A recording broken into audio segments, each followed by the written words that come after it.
House resumes. The motion is before the House for debate.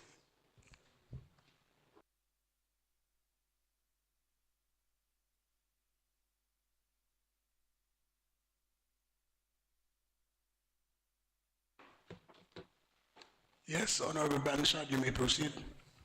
Thank you, Mr. Speaker. Mr. Speaker, I wish to seek your permission, indulgence, to refer to my notes, please. Your permission granted. Thank you, Mr. Speaker. Mr. Speaker, I stand and confidently say that this Labour Party government is committed to the continued transformation of our local economy. I say indeed, this focused government is staying on track. We are continuing on the mission to build dynamic Dominica, a more resilient people, economy, and country. In other words, a better country with even more opportunities for our people to secure a better standard of living for all Dominicans in this beautiful island. And Mr. Speaker, I say further that the evidence of this abounds, especially in the bill being debated right now in this honorable House. Today, we are seeking authorization for a credit facility to finance the development of a new transmission network from the Roseau Valley to Foncolé. I intend to be short, Mr. Speaker, for a number of reasons. Because we have discussed this geothermal project so many times in this honorable House that I have no doubt that everyone listening, everyone who knows about the geothermal project and certainly about the sitting today are all saying aye. You know what that means, Mr. Speaker? They've all agreed. So maybe we shouldn't even be here debating this bill. Mr. Speaker, all of this is tied to the geothermal project that this Dominica Labour Party promised to the people of Dominica. In summary, Mr. Speaker, the geothermal project, which will usher in green energy technology, will bring significant economic, social, and environmental benefits to developing countries, including ours in Dominica. We are all too aware that geothermal energy generation in Dominica will result in a reduction in the cost of electricity, not simply to those of us in here, to households, but also to businesses, hence opening new investment opportunities, bringing us all closer to our development goals. And I think that is important to say, Mr. Speaker. Personally, I am proud of the great progress that we have made in taking us to this point, which brings us much closer to harnessing this powerful, clean, and green resource. Specifically to the loan, Mr. Speaker, those who know of the track record of this government are not surprised that the terms are very concessional. Did I say more? Mr. Speaker, based on the foregoing, I therefore fully support the authorization of a credit facility for the development of a new electricity transmission network to complement the geothermal project. It would, however, be remiss of me not to note that this $104 million project begins in the Roseau Valley but ends in Foncolé, which happens to be part of the constituency that I represent in this House. I have been advised, following discussions with a senior official of the Dominica Geothermal Development Company, that residents of Foncolé will benefit in more ways than one on completion of the project. Both transmission lines from the Roseau Valley to the Domlec power plant in Foncolé will run underground in the Foncolé area. My dear constituents, through you, Mr. Speaker, please note that once the geothermal power plant is commissioned, there will no longer be a need for the noisy diesel engines at Foncolé. I know, I can hear you from the House. I can hear all of you breathing in Foncolé, a sigh of relief. Be assured, guys, I got you. This Labour Party government We got you. I am also advised that consultations with the community will continue. And on this note, I want to encourage the residents of Fokole. We should go to these consultations so that we can be reliably informed of what is going on as it relates to that project. I also want to alert through you, Mr. Speaker, my constituents of the opportunities once this project begins. We need to position ourselves to benefit from that project. And maybe I should say all of those projects associated with the geothermal development by way of employment and the provision of services. Mr. Speaker, I have already said in this House before that one of my pet projects so far as a parliamentary representative is to match my unemployed residents, constituents, with positions, jobs in the private sector. In fact, over the weekend at Almond Park, Mr. Speaker, I expected to see you there. You missed quite a bit of excitement. Almond Park was on fire on Saturday and Sunday, Mr. Speaker. We're bringing back football to Roanoke, and we're doing it in a big way. Mr. Speaker, when I got there on Sunday, I had the small business owner saying to me, Miss B, I cannot complain. Mr. Speaker, what does that say to you? Mr. Speaker, I hope to see you there. I'm going to send you the schedule once I get it so that you can come too and provide some support. Mr. Speaker, and I'm relating my experience at Almond Park on the weekend because I met two young people, both unemployed and have been looking for jobs. And I was so happy that this morning, both of them had interviews. I was able over the weekend to have both of them. Almond Park is in Tarish Street. Are you coming on? Oh, I'll send the schedule on the cabinet chat. Thank you, Honorable Minister. And I was able to organize interviews for both of them. And Mr. Speaker, I said that to say that my people are interested in working. There's a particular community that I will not say out loud now. You go into that community these days in the morning, quiet. Pearson Pala. Mr. Speaker. Everybody's working, Mr. Speaker. There's nobody on the streets anymore. Mr. Speaker, we are transforming the Roanoke constituency. This Kerry Labour Party is making a difference in the Roanoke constituency. We are getting people employed. We are letting them understand the importance of being employed and what it does to oneself. Once you can wake up in the morning, you can go out to work, and you are earning a living. You're now an independent person. Mr. Speaker, good things are happening in Roanoke. And Mr. Speaker, so I'm saying this all because I'm saying to my people, their job opportunities coming, and I want to assure them, Mr. Speaker, through you, I will be getting the details. I will be getting the details so that I can transfer that information to you. And Mr. Speaker, I should probably add this. We're opening a new office. We're getting ready to reorganize our office, and an announcement will be made soon. So there will be somewhere with persons waiting to see you so you can tell us what areas of interest you have as it relates to employment. So Ms. B can continue to do what she's doing, match you with the job opportunities that exist. Mr. Speaker, with this, I lend my full support to the bill being debated today. Thank you.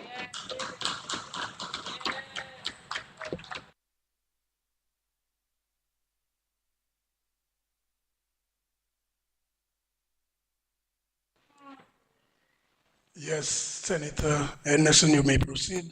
I recognize Honorable Lloyd. You'll go after. Okay. Mr. Speaker, I may I refer to my notes, please. Your permission to refer to my notes. You have to Yes, correct me every yes, yes. time. You have to ask it Every properly. time you have to correct my notes. Yes, on that. yes. Permission granted. How are you, Mr. Blackmore? You had lunch today? It was good? All right, awesome. Mr. Speaker, I rise to give my contribution to the resolution presented in this honorable house, seeking authorization for a credit facility from the International Development Association to finance development of a new electricity transmission network from the Roseau Valley to Fokole. Like the last sitting of Parliament held on December 29, 2023, I read through the resolution, Mr. Speaker, looking for the necessary details needed when making a financial decision, whether long-term or short-term. Due to the absence of all the necessary information needed when making a sound decision, especially a financial one, Mr. Speaker, a list of questions arose. Mr. Speaker, at first I'd like to ask questions, especially because your cousin, my father, Mr. Honorable Henderson, has taught me in the absence of information, you have to ask a question. Mr. Speaker, why do we have to come here time after time asking for additional supporting information as it relates to the resolutions presented? We want to applaud the government. I want to applaud you, Kozo. I want to applaud the government when you do well. Further, we want to share our suggestions and recommendations, Mr. Speaker, and to assist with better accountability as we work together for the development of Dominica. We're working together. Can we as parliamentarians aim to make the approval process a more inviting one?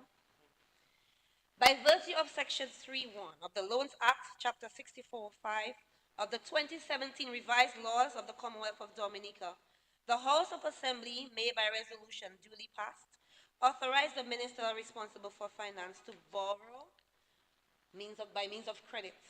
Today, we will borrow a sum not exceeding $103.95 million on the following terms. The interest is really good, 0.75% per annum. The commitment charge, 0.5% per annum. The repayment period, 60 semi-annual payments twice a year, grace period for 10 years. So we have a little grace. 10 years is a good grace. We have a big grace. A ginormous grace. As a financial person, is a big grace. Yes. Mr. Speaker, I beg to ask these questions as in the absence of information, this is what one does.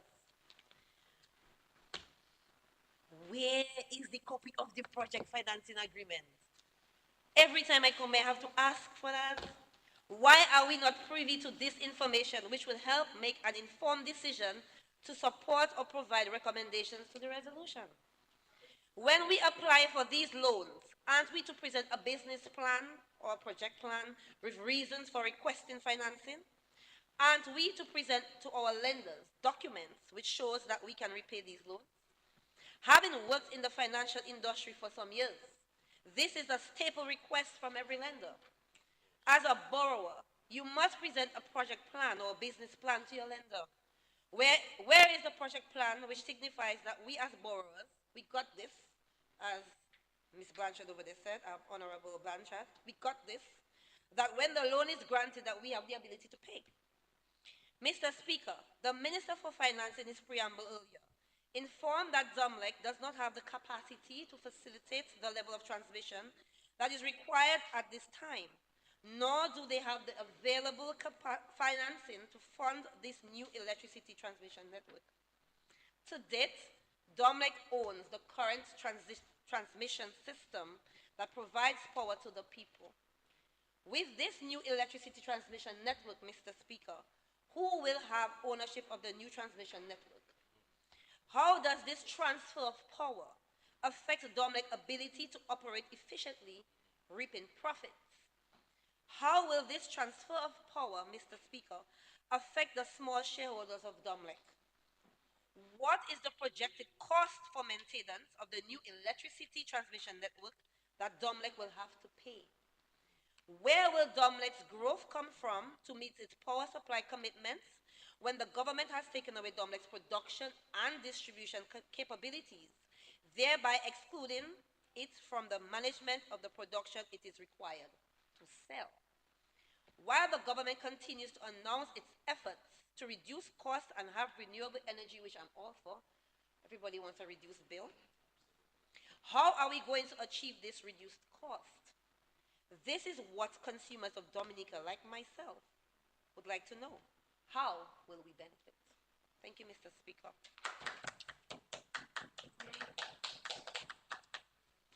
Thank you very much, Mr. Speaker. Mr. Speaker, allow me firstly to say a pleasant good day to yourself and to my parliamentary colleagues. And of course, Mr. Speaker, if you permit me, allow me to say warm greetings to the good people of the great St. Joseph constituency, the greatest constituency in Dominica and the world by extension.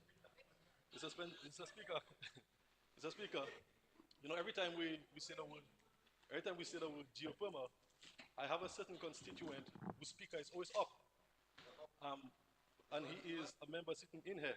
But I will not call the member for Granby. You know, he's always very attentive whenever we speak about geothermal, Mr. Speaker. Let's translate. The Speaker permit me from time to time to refer to my notes. Thank you very much, Mr. Speaker. Your permission granted. Thank you very much. But I see you already Yeah, I saw you shake agree. hand. I saw you shake hand, Mr. Speaker. So I But probably yes, acknowledge you. continue. Thank you very much. Just because I stand to lend my support, remiss of me to not support my constituent. I know he's worked very hard. I also want to commend the Honourable Minister for the hard work and level of leadership that he has shown, Mr. Speaker, in actually working towards the manifestation of this geothermal project. Mr. Speaker, so I want to support the motion before this August body. And I am delighted and thrilled, Mr. Speaker, to stand here on this side of this honorable house. Mr. Speaker, the side that promotes ideologies of progress, prosperity, economic development, and development of Dominica and Dominicans everywhere, Mr. Speaker. Mr. Speaker, the truth is every country on earth strives to become energy independent. However, the truth is not every single country is able to achieve that feat. Very few countries have the resources to do so. Even fewer countries are not as resilient enough to do so. Fortunately for us in Dominica, Mr. Speaker, we in Dominica encompass all of these qualities. Yes, we have the resource in order to become energy independent. Not just that, Dominicans are an extremely resilient people. And this government, Mr. Speaker, has been extremely proactive in the realization of that goal. So Dominica is more than just capable of doing so, Mr. Speaker, but we are actually doing so. As we speak, Mr. Speaker, we are able to, we are practically able to generate geothermal energy, Mr. Speaker, electricity through geothermal energy. So Dominica, through its potent government, Mr. Speaker, in essence, this Dominica Labour Party-led government administration is well poised and on its way to delivering to the people of Dominica geothermal energy, Mr. Speaker. The truth is, there are governments of the past, Mr. Speaker, who have made commitments, who have made promises to the people of Dominica. Every single government who have been in office, in one way or the other, have promised the people of Dominica that they are going to realize energy independence. We are going to become energy independent. Whether it's through a plethora of different means, whether it's through solar, whether it's through hydro, whether it's through wind, and even the geothermal that we speak about, Mr. Speaker. However, this is the only serious government administration, Mr. Speaker, to actually do something substantial in actually realizing this goal, attaining this goal, Mr. Speaker. It's like this government has a proclivity, Mr. Speaker, towards the... So, Mr. Speaker, as Dr. Mark said earlier in some presentation, our government meticulously plans out every single thing, Mr. Speaker, as far as our development is concerned. We understand that climate resiliency is more than just about being able to withstand Category 5 hurricanes or troughs or tropical storms or floods or earthquakes, etc. It has a huge part to play, Mr. Speaker, with being able to produce clean and pure oxygen, which is another reason we also selected geothermal energy, because it's a clean form of energy, Mr. Speaker. And this government has always been biased and always been very productive when it comes to promoting cleanliness, Mr. Speaker. However, the unfortunate reality is, Mr. Speaker, not everyone in this country appreciates cleanliness. That is why we have this incessant campaign about NEP. Anyways, that's a different story, Mr. Speaker. Mr. Speaker, geothermal is also a renewable form of energy. It's another very important factor to consider when we speak about sustainability of the energy that is going to be used to achieve climate independence, Mr. Speaker.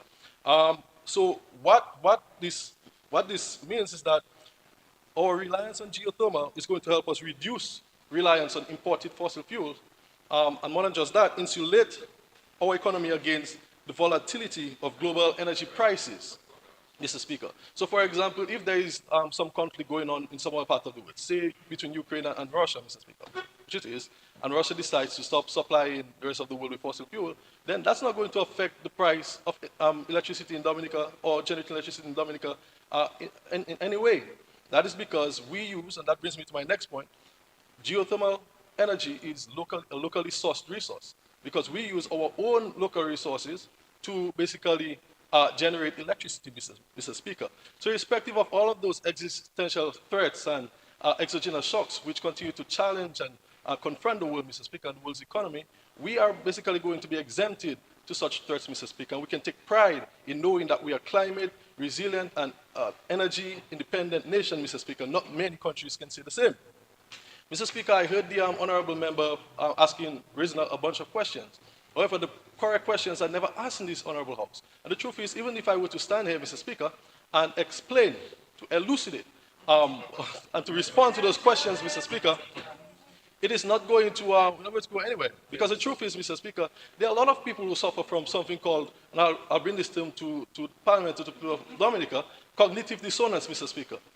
And cognitive dissonance, it's a term to basically describe willful ignorance. So you're so obstinate in your thinking. Member, move on, but I caution about those Thank matters. you. We've done, Mr. Don't get Speaker. involved in Moving on. personality. Moving on, Mr. Speaker. Thank you very much. So proceed. Thank you very much, Mr. Speaker. So, Mr. Speaker, by providing a stable, affordable, and locally produced source of electricity, Mr. Speaker, we empower businesses to thrive. So, for example, the business in Meru, local paradise, would now have a lower operational cost. So he'll have a huger profit margin. So monies that he'd otherwise use in operating his business can be now used to reinvest in certain products that he may sell. He can now buy additional beach chairs or beach umbrellas. So it stands to serve the common businessman in Dominica, and more particularly in the St. Joseph constituency, Mr. Speaker, the greatest constituency in the entire world. Mr. Speaker, it serves to empower households to prosper and communities to flourish, thereby laying the groundwork for sustained economic growth and development. Mr. Speaker, so the geothermal project complements other strategic initiatives such as the international airport, as we will speak about, and the modernization of the roads of the city. Now, we all understand the exponential cost it's going to take to basically operate the international airport. Again, this government is very meticulous in its planning, especially where development is concerned, because we understand the dollar value that it's going to take to run this international airport. So this is going to reduce the cost exponentially, Mr. Speaker. And now that money can be redirected towards developing the city or developing roads of St. Joseph, for example, or the St. Joseph constituency. We can now look at to construct the route which leads from the York Valley Bridge to the Warner Junction with the dividends of the monies that we have in additional profit, Mr. Speaker. Mr. Speaker, so by leveraging geothermal power to fuel these endeavors, we not only enhance their sustainability and resilience, but also amplify economic impact. So it's going to literally touch every facet of our economy, Mr. Speaker. Everybody stands to benefit as a result. And you know, Mr. Speaker, it's a project to behold. You know, I was speaking with a constituent not too long ago, Mr. Speaker, and she told me that she was born in 1940. And in 1940, there was no electricity whatsoever. There was some people used the bullseye, gas lamps, these were some really challenging times. And just her explaining these things, Mr. Speaker, allow me to appreciate what has been done in this country. So not only do we have electricity in every household in Dominica, but right now we have the opportunity to produce electricity for our own selves, Mr. Speaker. You know, she went on to say, way back then, when the road from Laplin was done, that citizens of Dominica started chanting Shimeali over, right. So, Mr. Speaker, I believe in a similar way, the people of Dominica should definitely acknowledge this opportunity and should definitely, you know, sing hooray and congratulations to every Dominican, because we all stand to benefit as a result, and that's the truth, Mr. Speaker. So by leveraging geothermal power to fuel these endeavors, as I mentioned, Mr. Speaker, is going to engender serious economic impacts, attracting tourists, investors, and innovators from around the globe, and positioning Dominica as a hub of opportunities in the Caribbean, Mr. Speaker, in the Caribbean region. I want to also use this opportunity, Mr. Speaker, to commend the Honorable Prime Minister for his stewardship and for his support in ensuring that this is a project that is going to be materialized, Mr. Speaker. And I will speak about relationships and the importance of relationships, Mr. Speaker. And the truth is, the way the world is moving, relationships is going to be of extreme importance if we are going to benefit from some of our strategic partners. Take China, for example. You know, or even an investor, for example, Mr. Speaker. An investor is not just going to invest in your country because he or she feels that, hey, Dominica is a very nice place, let me invest in Dominica. No, they have to have a certain level of confidence in the leadership of that party and reverence for leadership of that party, Mr. Speaker. Which is why in these trying times, I continue to advocate and to say to the people of Dominica that leadership right now uh, warrants experience. We have no space for error whatsoever, Mr. Speaker. It warrants a certain level of skill, Mr. Speaker, and competency, all possessed by the Honorable Dr. Roosevelt Skerrit, Mr. Speaker. Mr. Speaker, again, I want to commend my dear colleague and my constituent, the Honorable Dr. Vince Henderson.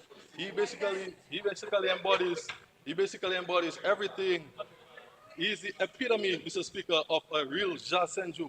You know, Mr. Speaker, I'm very proud of my dear constituent, and I will do everything that it takes to ensure I continue to support my constituents in each and every one of their endeavors. Thank you very much, Mr. Speaker.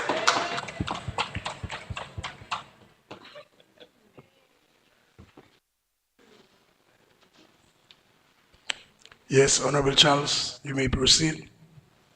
Yes, Mr. Speaker, I rise to give my contribution to this resolution, and I'd like to seek some permission to refer to some notes because this is a lot of money, and I don't want to miss nothing. Okay, great. Your permission is granted.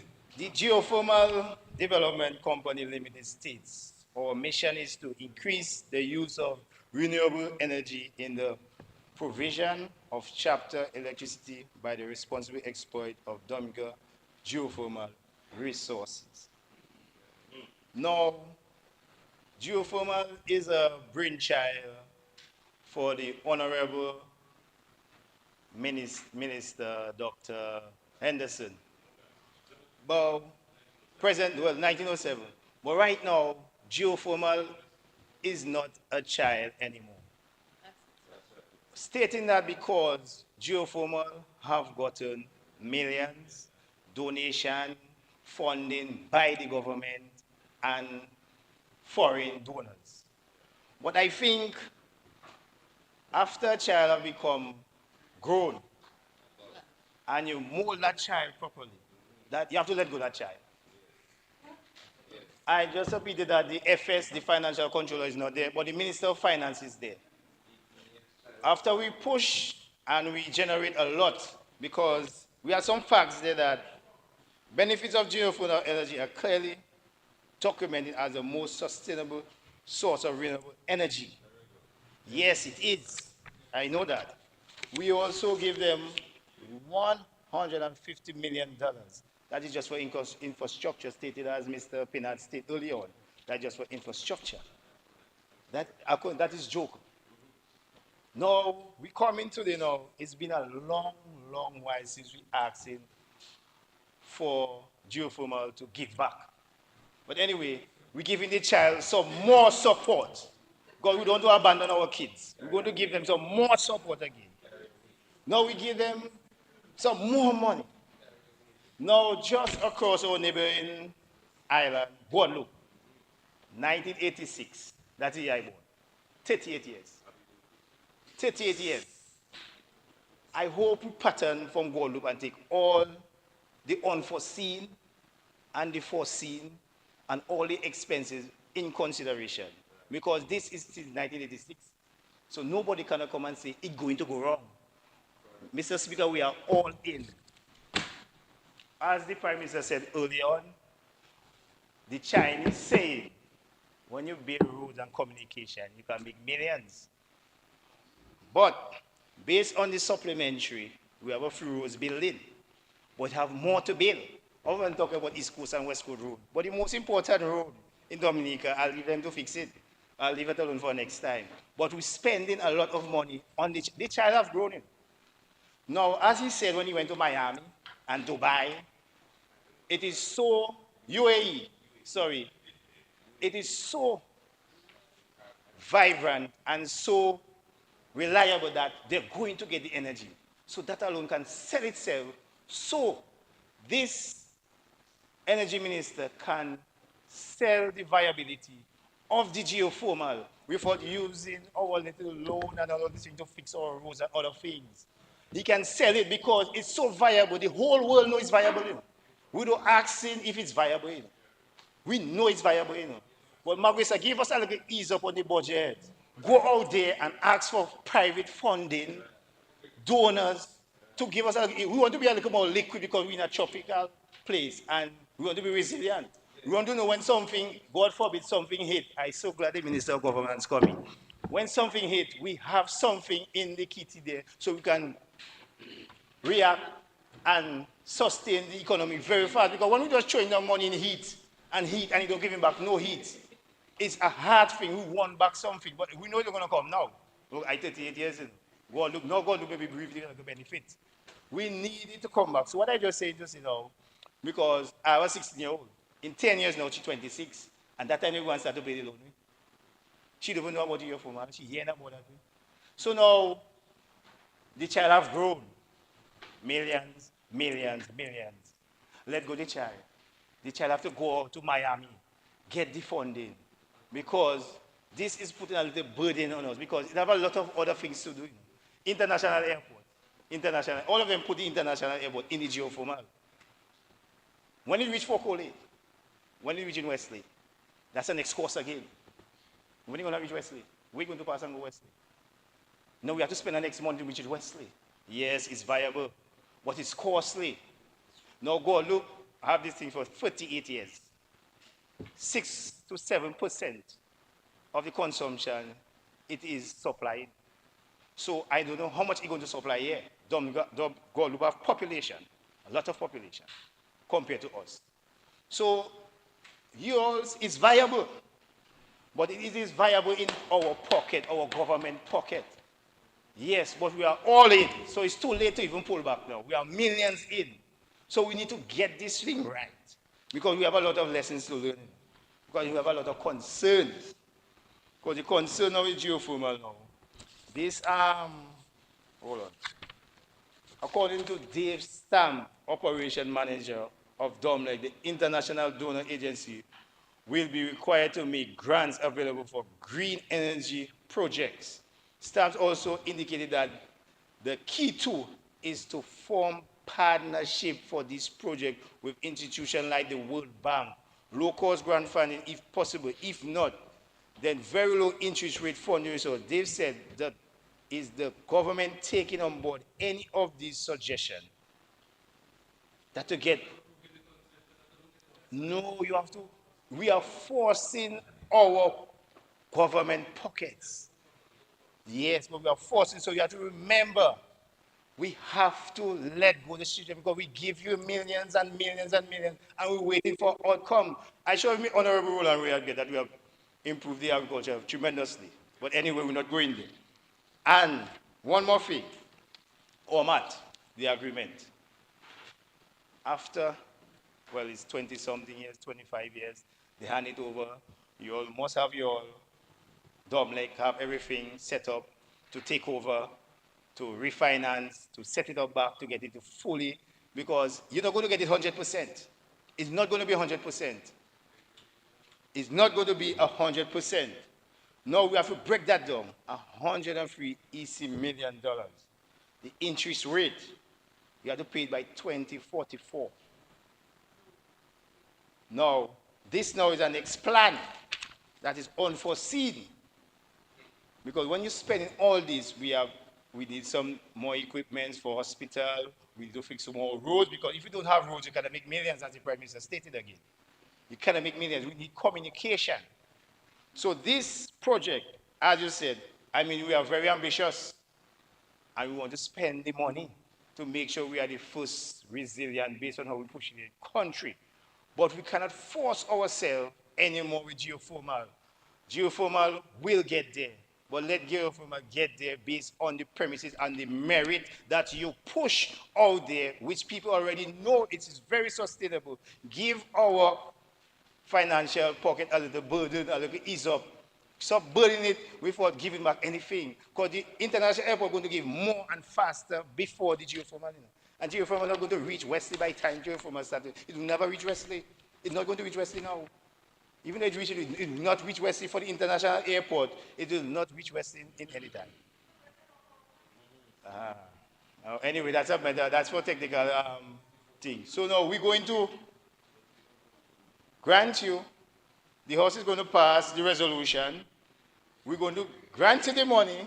Remember now, we're going to grant you this. When we grant you this, that's it, because we need something out from geothermal. We have grown the geothermal from an infant to an adult. So right now, we just have to make sure this works. We are all in again. Make sure this project works for the benefit for our, not even for us, for our children and our grandchildren, because we're not going to see the profit. As you said, you have the foresight. So we're thinking further ahead. Well, let's make sure this thing works. We cannot pull out in this thing right now. But right now, we have to make sure it works. Millions already grown the geothermal. Because St. Vincent only use a few percent of their money. 83% of St. Vincent, when they were trying to do the geothermal, was grant and funding. They didn't use their money. But this government did a different, but let me bring my point. No, I saw it on the report. Listen to that, listen to that. What I'm saying, that's what I'm saying is that this government invested. So the people and the donors overseas have seen that this government is interested in its own. So now geothermal can sell its own. That's basically what I'm telling you. Geothermal can sell its own. So we are putting too much millions in geothermal. That's all I'm telling you. Let's move on from geothermal. We have other children to get fed. We are getting too much money as spending in geothermal. We are not getting back any benefit. That's all. Thank you.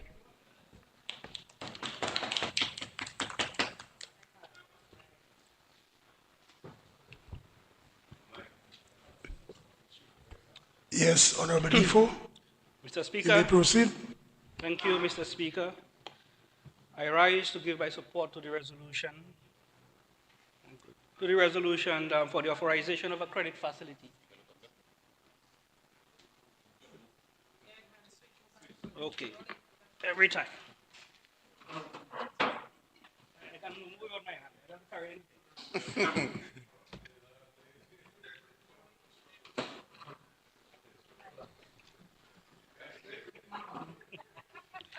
Mr. Speaker, I rise to support the resolution for the authorization of a credit facility from the IDA, or the International Development Association, for the funding of the transmission line. And I'm listening to the Honorable Charles, from the member of Marigot, and I got sitting confused as to, and I think you were very lenient as to not to rule for relevance. Because I think the paper on the table was at the resolution, but I heard all different subjects. But it's a dear friend from a long time. So that's okay. Some of us have different capacity to articulate things. Nonetheless, let's move on. Also, I listened to the Honorable Reid from the member, Senator Marigot, and looking for the hard figures and so on. And I understand because of her professional background in finance. But those of us who have limited knowledge and have mostly common sense, require much less and trust. Because Honorable Octavia, member of Castle Bruce, will advise me, because I don't much about the Bible, but I know stories in it, such as Doubting Thomas, and who had not, who needed to see before he believed. So, but I will put my trust in the hard people with the knowledge, the capacity on either side of the spectrum, both from the IDA, high-level technical financial experts, and also from our own Ministry of Finance, who we have gone through many days and many hours in negotiating these things, and also in negotiating these things and coming to the best terms. And I will say, the bottom line I needed is listed here, A, B, C, and D. And the Honorable Reid was very satisfied, as this was an extremely good deal without all of the background figures. And she said so herself. It is a good deal, 10 years grace period. And it's just not about a loan. At that time, and in 10 years' time, there are other loans that the country have contracted, which have already matured. So it is not like you are compounding. So we have to be very clear how we articulate things and what to make the public understand. But as I said, I like to keep things very simple. I'm a simple person, simple-minded. And I will not quote major people, but there is a gentleman in Fonseca. He has a shop for many, many years. He's an old man. His shop have never cooled. You know, his shop have never sunk. So that means he's very successful at his business practice. And he told me, and he was the only family, that's Mr. Boy. They live, the Honorable Kent Edwards know him very well because he visits Fonseca, you know. And so he has a shop, and from since growing up, I always know they are the only family I know who continuously had vehicles. Maybe the only family in Fonseca. Right now, other people have vehicles. You know, we are from the poor community has gone to school and grown through loans, and now we have vehicles. But they were the only family with vehicles. And he told me the other day, just a few days ago, that any man that does not take a loan will never become a man. I say, what? So Mr. Boy, that's how only bought all of these vehicles, or he has 15 to be exact vehicles, and I've never heard of anyone being confiscated by the bank. So it goes to say that, you know, sometimes you have to be mature as a person, as a country, and take your own responsibility in your own hands. And because this very same government and the other prime minister are constantly being accused of about donor and begging. So I really, you know, don't understand. When you do it on your own, you're criticized. When you ask for grant, you're criticized. When you ask for half a grant, you're criticized. When you ask for concessionary, you're criticized. So how are we supposed to fund this? I believe this is our project. We have to put our money where our mouth is, and we have to create the enabling environment for all of these loans to be paid back. So I'm not going to speak about all of the complementary projects that are going on. That is part of the bigger picture that will create the revenue stream for us to be able to service others. And we're not doing that to leave a burden on people in 10 years' time. I am sure this is well thought out. Okay, this is well thought of, so we're not just creating something because we know in 10 years' time we'll be retired and enjoy our gratuity. So to hell, whoever it is passed on to. This is well thought of by the ministry and also in entities or institutions like the IDA. A bad debt to a country is a bad light on them. So a lot of people do not understand that. These people do not want to issue you a loan that you cannot pay later, you know, because it will speak bad of them, bad of their due diligence. So I say all of these things to say it is taking a loan is not a bad thing. Taking a loan, once it is responsible and in which I have the full confidence, as I said, I am like, maybe like Thomas, I was not there for all the mass, but I trust the people. So I'm not like him. I trust the people who did that work and up to this very point who have negotiated this package. So in its entirety, while it is, Fonseca is far from the valley, but I can appreciate that we do not have the physical infrastructure there and perhaps the people that will do the hands-on job. But the ultimate benefit of a reduced tariff on electricity will benefit all, will benefit everybody. And access to electricity should be like water, and as the Honorable Prime Minister said, a fundamental right. Just as we have treated water, every household in Dominica, every community should have water, just so there is no corner in Dominica that should not have it. Or, as a matter of fact, not every home in Dominica, regardless of the size or of the grandeur, should have access to electricity. And you can only do that if electricity is affordable.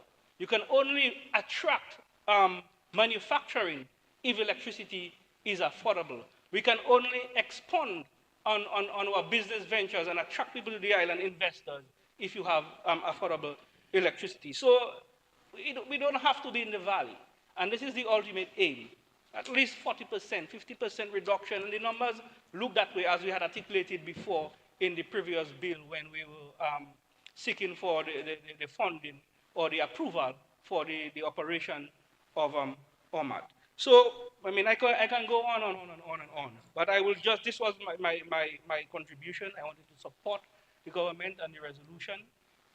And that I think we will do very well and we will be much more respected for standing on our own and putting our own investment rather than going everywhere and begging as we were always accused of. So with these few words, Mr. Speaker, thank you very much for your listening here.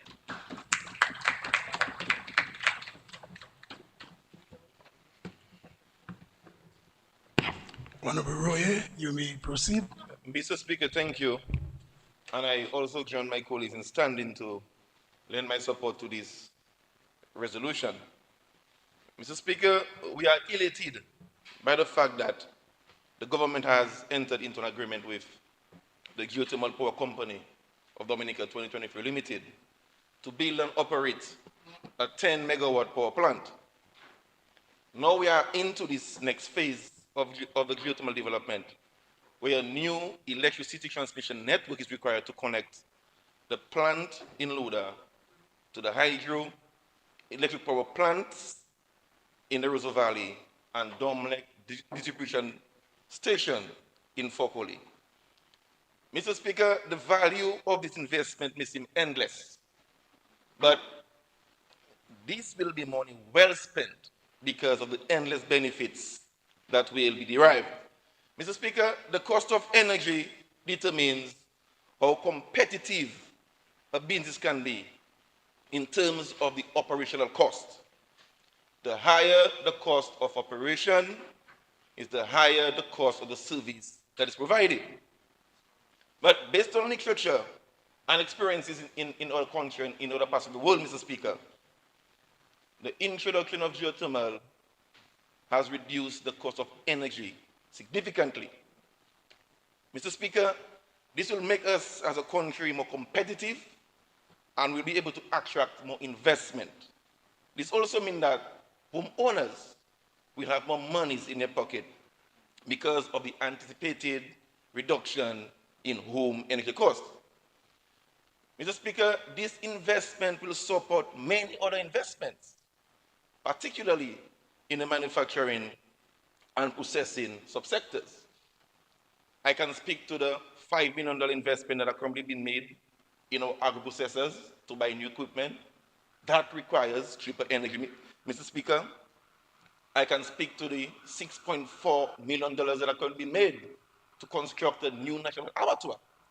That too requires reliable, cheaper energy, Mr. Speaker. I can also speak on the investment that we are planning to construct an animal feed mill, Mr. Speaker. That too requires reliable energy to operate, Mr. Speaker. I can also speak to the ongoing investment in the coffee plant, Mr. Speaker. That too requires reliable, cheaper energy, Mr. Speaker. Mr. Speaker, I can also speak to the $12 million investment that was recently made to construct a tissue culture lab. That too requires cheaper energy, Mr. Speaker. It does not end there, Mr. Speaker. We have more. I can speak to the $30 million investment that was spent to rehabilitate the fisheries complexes post-Hurricane Maria, Mr. Speaker. That too requires cheaper energy, Mr. Speaker. So with the investment in this transmission line, Mr. Speaker, we are able to bring cheaper, cleaner, and more reliable energy, which will reduce the operational cost, and in turn, will reduce the cost of services provided, Mr. Speaker. If we just move quickly to tourism, Mr. Speaker, we can speak to the investments that have been made in all these hotels plants, Mr. Speaker.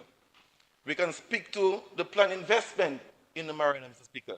That too requires cheaper energy to run, Mr. Speaker.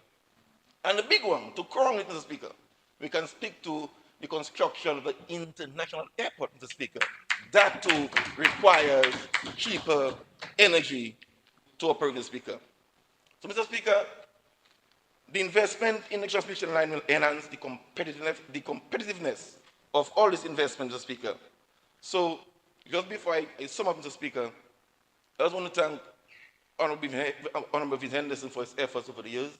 That is what they call true resilience in bringing us to this point today. And of course, the Honorable Prime Minister for Spain heading that ship and initiative to ensure that we can reach at this landmark and position where today, Mr. Speaker. So, Mr. Speaker, the government has always made wise investment decisions, and this one is no exception. So with this, Mr. Speaker, I want to lend my support to this resolution.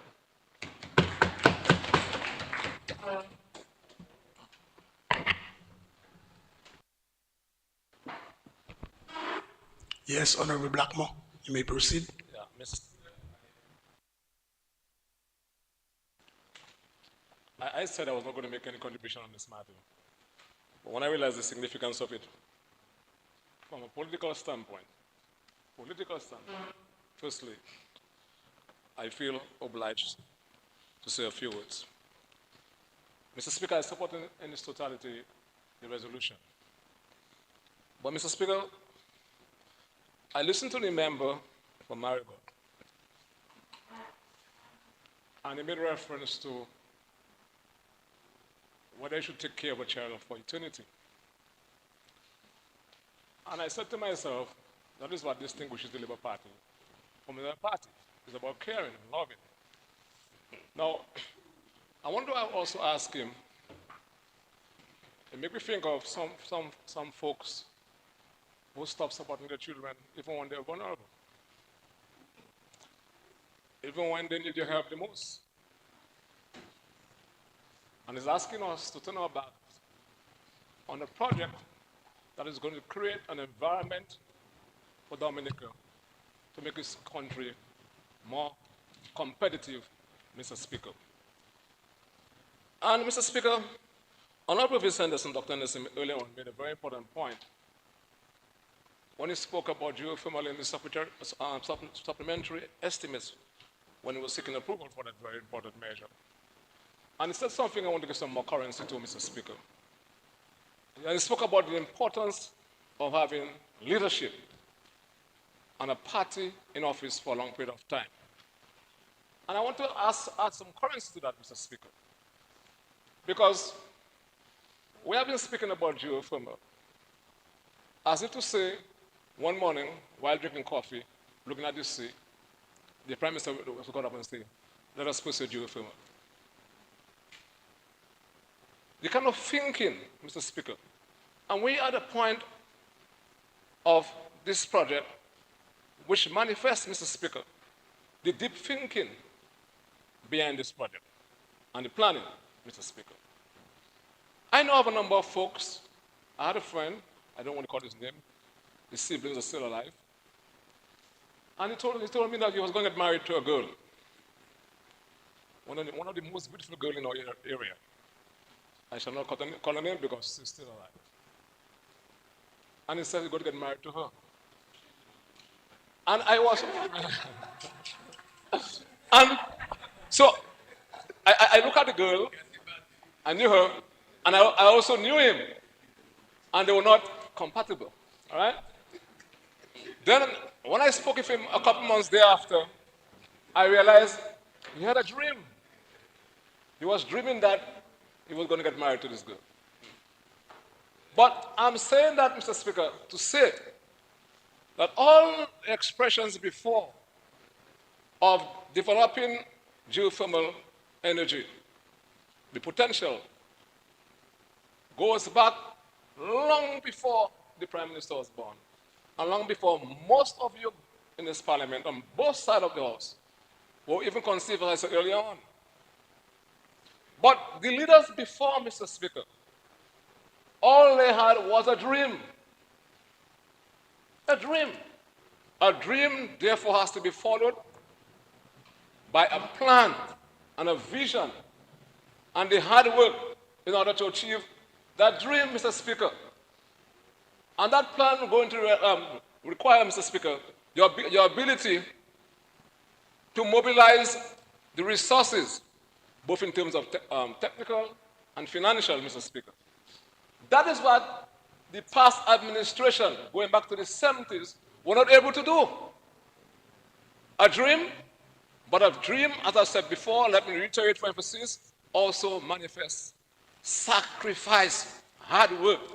And sacrifice, Mr. Speaker, is manifested over a period of time, consistency, determination, Mr. Speaker, and leadership, Mr. Speaker. And that is what was lacking before, Mr. Speaker. So, what we did, I want to go back, even before 2012, when we had the test wells done and a production well done. In the early 2000s, we did the research in the catchment area, in the valley, to find out whether the potential existed. Let me say it again, having done that, having found out that the potential existed, we went further, Mr. Speaker, to do the test wells in order to establish, Mr. Speaker, the quality and the quantum of that resource. Deep thinking, planning, leadership, those virtues were lacking before in every single administration who spoke and dreamt about geothermal before the Labour Party under Roosevelt's cabinet, Mr. Speaker. That is what we're talking about. Not just simply just coming there, Mr. Speaker, and talking about seeking a loan, but it's the planning, the consistency, and the end result that we are going to reap, Mr. Speaker. Cheaper energy for us in Dominica, and to encourage, Mr. Speaker, business, and to make us even more comfortable within our households, because ultimately you're going to have cheap, lower cost of energy, Mr. Speaker. So you're not going to just give our one a child, as you're professing to do, and let leave it and go. You should be charged for child maintenance, Mr. Speaker. That's what you're proposing, Mr. Speaker. And look at what we did further, Mr. Speaker. A lot of money have been spent, you know. A lot of money have been spent. And you're going to hear from Dr. Anderson just now, who I want this honorable House to acknowledge his contribution, and that of the Prime Minister, Mr. Speaker. He has to be commended for that. He could be somewhere else, living his selfish life, Mr. Speaker. He has toiled, and he's seen this thing to an end. Not many of us in this country have started a significant project that will transform the economy, who have seen it from start to finish. And he will, Mr. Speaker. That is leadership. So we spent, Mr. Speaker, for the test wells, $31.7 million. The test wells. And we had to pay for the supervision, for the drilling process, Mr. Speaker, $25.9 million in 2012. Road access, Mr. Speaker, to the pads, $5.7 million, Mr. Speaker.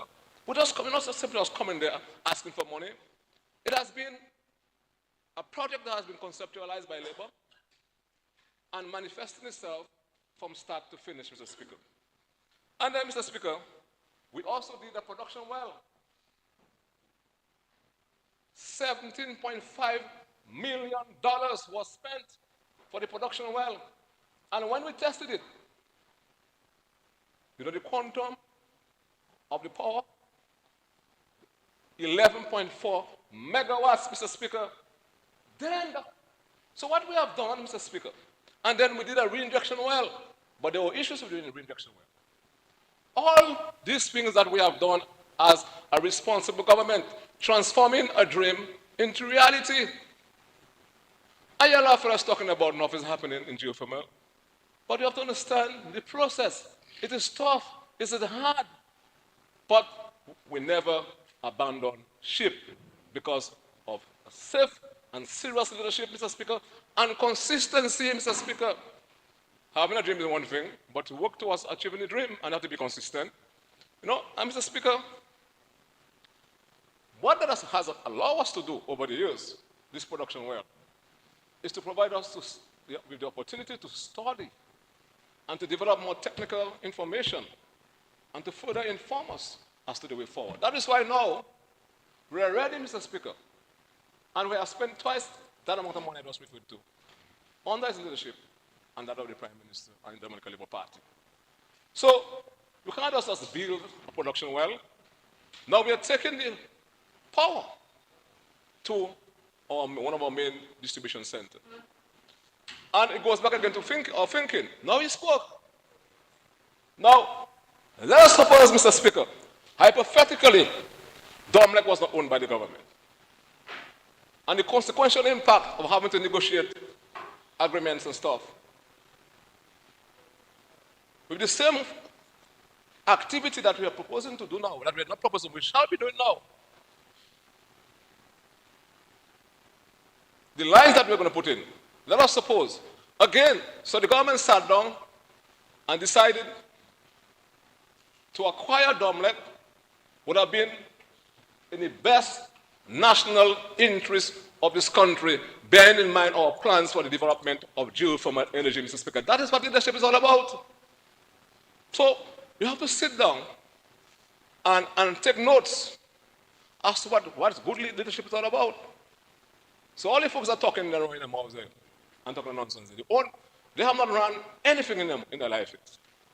The only thing they have run and they'll continue to run, their mouths. That's what according to Hunter, la la la la. That's all. But leadership in a small and difficult economy like Dominica calls for patience, tolerance, and creativity, Mr. Speaker. That is what we have now. And that is why member from Marigot, every time no pull was on you, but you like to look for it. We are not leaving that child behind. But we're taking the child to the finish line so that child can contribute towards our sustainable development as a people, Mr. Speaker. I support this measure. I want to commend the Labour Party administration for its leadership in that. And let's go back to Costa Rica, where about 14% of the energy comes from geothermal. And find out how long it took them to get to that point. And so we are getting there, and we shall get there. And that's measured before this honorable House. Is a demonstration, Mr. Speaker. After all those dreams we have had before, most of us on that side, excluding myself and Dr. Matt, were born. The dream is coming to a reality. The geothermal energy is coming to a reality because of labor, because of leadership, because of consistency, Mr. Speaker. And we shall not turn back on geothermal, because turning back on geothermal, Mr. Speaker, is tantamount to turning back on Dominica, Mr. Speaker. I thank you, Mr. Speaker.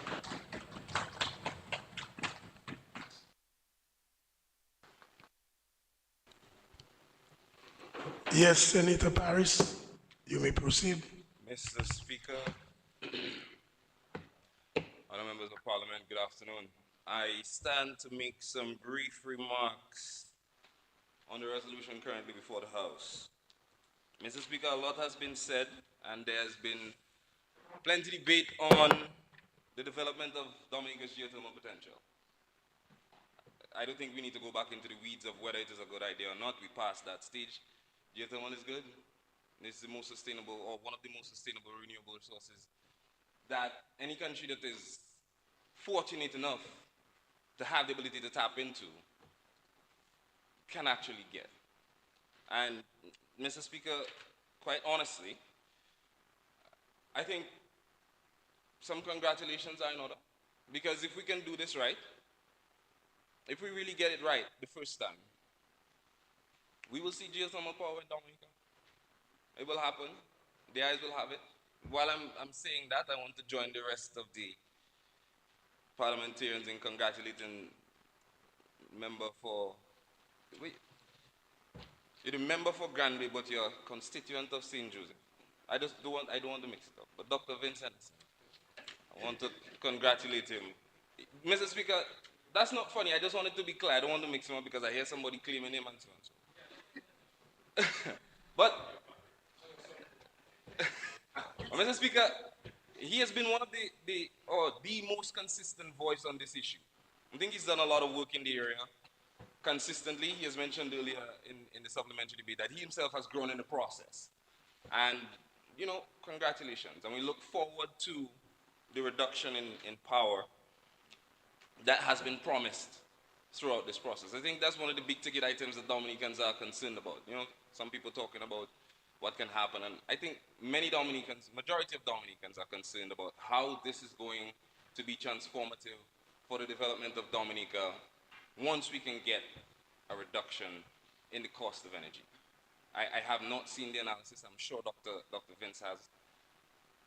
And it will be good to see what the analysis looks like that proves or that gives us a reasonable indication that once we flick the switch, there's going to be a reduction in the cost of energy to the ordinary consumer.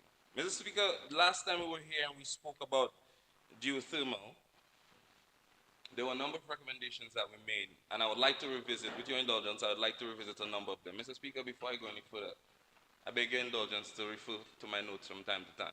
Yes, permission granted. Thank you very much. The first recommendation that I would like to revisit, because obviously a lot of people are talking about why we're taking loans and so on and so forth, and that is a concern. It's a fair concern, Mr. Speaker, given our debt to GDP ratio, etc., etc. One of the recommendations that we made was to relook at the possibility of using proceeds from the CBI or buoyant CBI program to do that. I heard a few numbers that the Senator Blackmore mentioned a while ago, and compared to what we've been able to do with CBI, that could have been a walk in the park. I don't think anybody thinks it's unfair for there to be a reasonable recommendation or question as to why we are not considering proceeds from our CBI to do this project. I mean, the minority will have its say, the majority will have its way, and the resolution will be passed today. So obviously we're going to go a different way. But it's worth mentioning that maybe we would not have had the concern about adding now today to our debt to GDP ratio.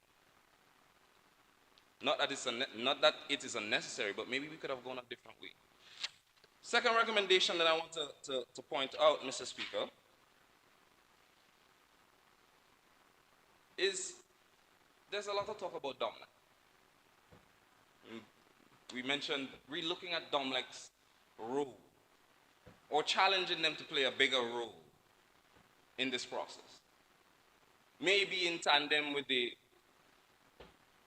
Dominica Geothermal Development Company.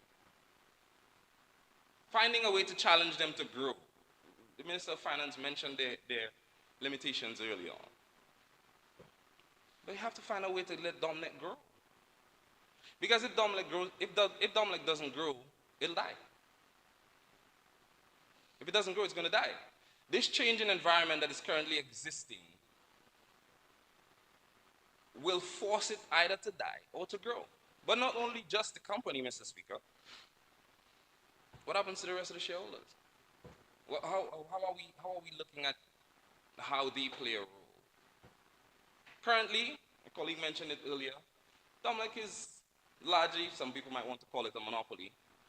But if you've done a thing well for 74 years, I think, they own their generation, their transmission, and that's what they do. They've been able to do it well up until Hurricane Maria. This changing environment, Dominic owns neither. They don't own generation, they don't own transmission.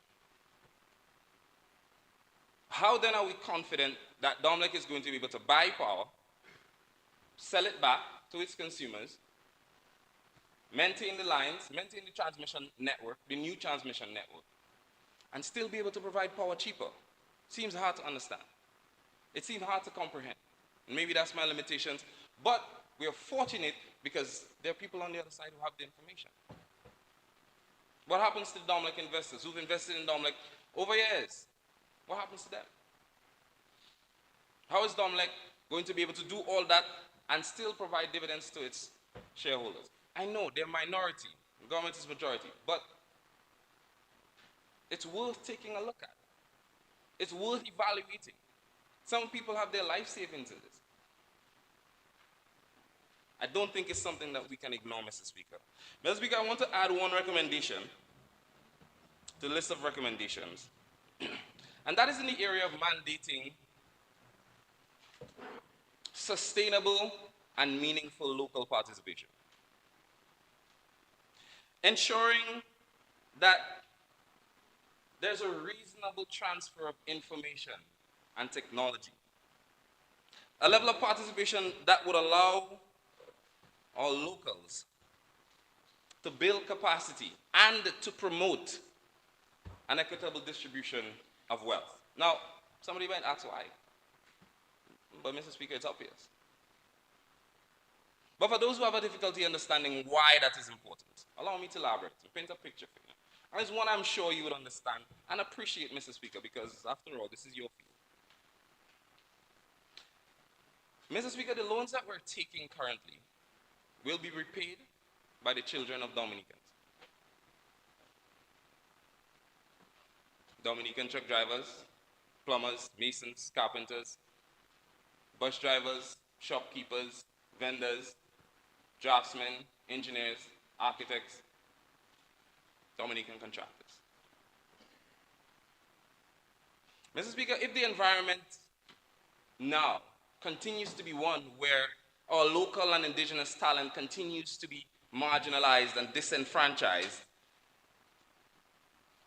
our local talent won't be able to enjoy the level of wealth transfer that is currently happening in Dominica on some of our largest capital projects. And what does that result in? It results in a situation where these local contractors, artisans, vendors,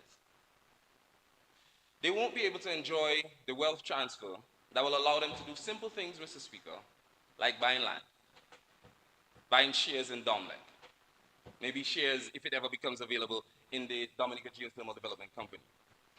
Land and assets that will help them to create generational wealth, wealth that they will pass down to their children, who will become contributing citizens to this country.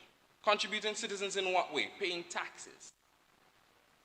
Taxes that we're going to use to repay these loans. As favorable as they are, they must be repaid. And when these loans are getting repaid, by that time a lot of us won't be here. Mr. Speaker, if we continue, the same people that single-handedly, or maybe they join hands, and put this government in power, all right? And the minister mentioned how they have done it repeatedly. They are repeatedly being asked to fend for themselves. Senator, I'm trying to get the relevance of all that. Mr. Speaker, I'm giving you the relevance. No, you may proceed. I'm just highlighting it so if a member returns and I need to give the person latitude too, but you may proceed. Mr. Speaker, that wouldn't be new, but I thank you for your indulgence. Mr. Speaker, the reason it is a recommendation, the relevance of this, and I want you to get this. The recommendation is for us to take the opportunity in these loan agreements, in these funding arrangements, to ensure that our locals can participate. Participate in a way that allows them and their children later on to absorb and pay these loans. Because if they are not able to do it, Mr. Speaker, what then becomes of Dominica's future and the future of our young people? What happens to our social security, Mr. Speaker? In support of these loans, we are saying one of the recommendations is that we want a higher equitable level of local involvement, meaningful involvement, that allows people to participate in the information, technology, and wealth transfer that can happen for our people, so that we can pay these loans. There's a justification that allows us to pay these loans later. What happens to our social security if our people are not working? The IMF, the ECCB, continues to recommend that we improve on our tax administration, because currently our tax revenues are unable to cover our expenditure.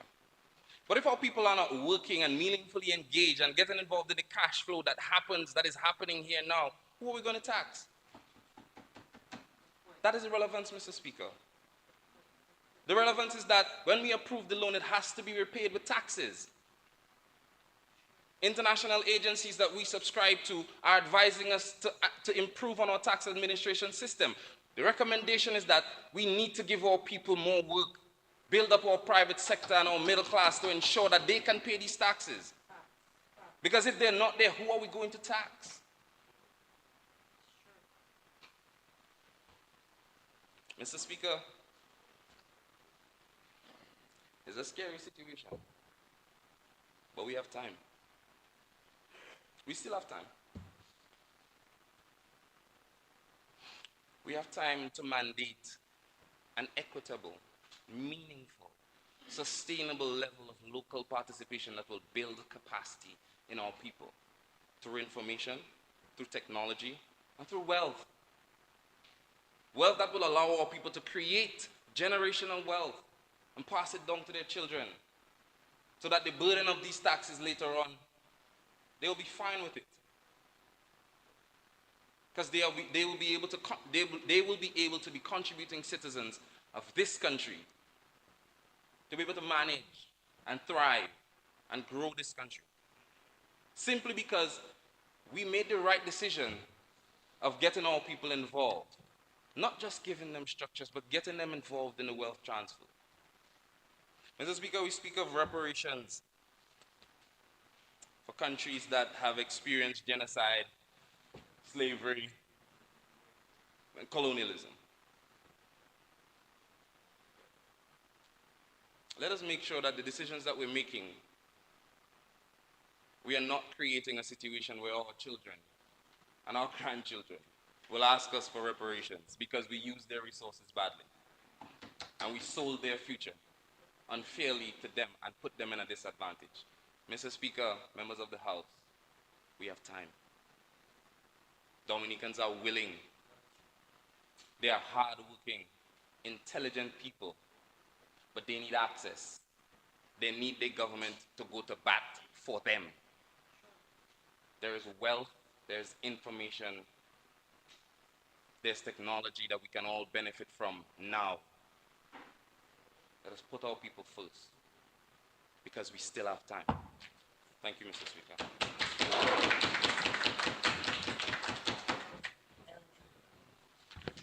Yes, Honorable Henderson, proceed. Thank you, Mr. Speaker.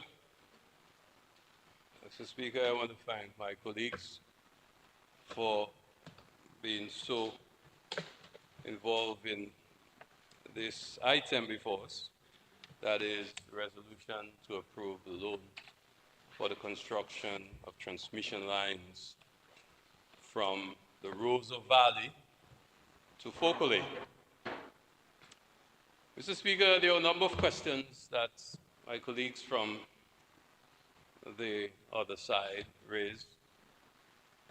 And some of them, I have to say, I must confess and perhaps even apologize, I got a bit animated because I don't know, my ability to listen to things that don't reflect the facts, they tend to get me pretty annoyed.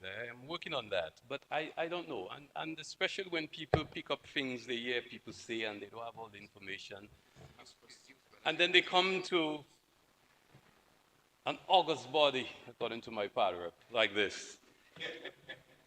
It gets me a bit agitated. So, perhaps my good friend, member for Marigot, I think Senator Blackmore has responded to you adequately. I wouldn't go into that. But why do we need this? So I want to start by, just a little discussion. Why do we need a transmission line?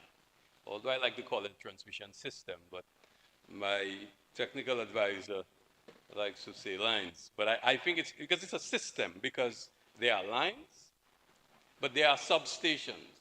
Substations are what takes the voltage from one level, brings it to another level, makes it what you want it to be, what you need it to be, rather. So the transmission system that we're talking about, there are two main reasons why we need the transmission system. One, the Rosa Valley is the center of production for renewable energy in Dominica. Dominica is blessed, and we should not allow other people to make us abandon our blessing in pursuits of things that may seem more attractive. Right, Teacher Bonnie? Remember for Gassy Bruce? I said that right? But we are fortunate that the Rosa Valley is our center of production. Hydro. Don't forget hydro. Hydro is the cheapest source of power that we have on the grid. And it will be, even after geothermal is introduced. Because we've been investing in hydro. And by the way, just so you know, we've been pursuing utilizing hydro since 1951. So Dominica has tremendous experience, 70 plus years, pursuing hydro power. And improvements have been made over the years, especially in the 90s, when we expanded the system with 3, generation plants. So with a total of about 6.4 megawatts of power nameplate. We'd always get that because of the water levels and all the other factors to be taken into account. We already have power in the Rosa Valley. So even without geothermal, we need to get power to Focole in a very resilient transmission system. So we need that. Now, when we add geothermal to that 6.4 megawatts, we add in another 10 megawatts of power to take from the Rosa Valley to bring it to Focole. But before we do that, we are making a loop around the Rosa Valley. So we can connect the hydro to the geothermal, and then we take the power to Focole. Now, because we are going around the Rosa Valley before we go to Focole, we're actually talking about how many? 20 kilometers of line? That's a lot of line. That transmission system could get us to St. Joe at least. But we need to build resilience. Remember our commitment, and the Minister of Finance spoke about it this morning. So we're building redundancy to ensure that in the event we get hit, we can still have power to evacuate from the Rosa Valley, whether it's hydro or geothermal or both. But what we have also, so that is one of the fundamental reasons we need to have the greater capacity to bring the power, and secondly, we need to make it resilient. Now, that line should not be costing all that money if we're just building a line. But we're building a line that can withstand a Category 5 hurricane. That is what we're building. So don't forget, lose sight of the fact that we committed to build a resilient island state. And this is part of it. This is a significant component of it. Because if we're just going to build lines to carry the power, we could have lines that can carry higher voltage and just run them overhead the same way we've been doing for a long time. And that would maybe cost half the price or a third, because it costs about 2 to 3 times more to make lines resilient. In this case, we are undergrounding a significant part of the lines. And that is very important because, again, we are not just building a transmission line. We are building 10.7 kilometers, 33 kV. And let me pause there for a bit.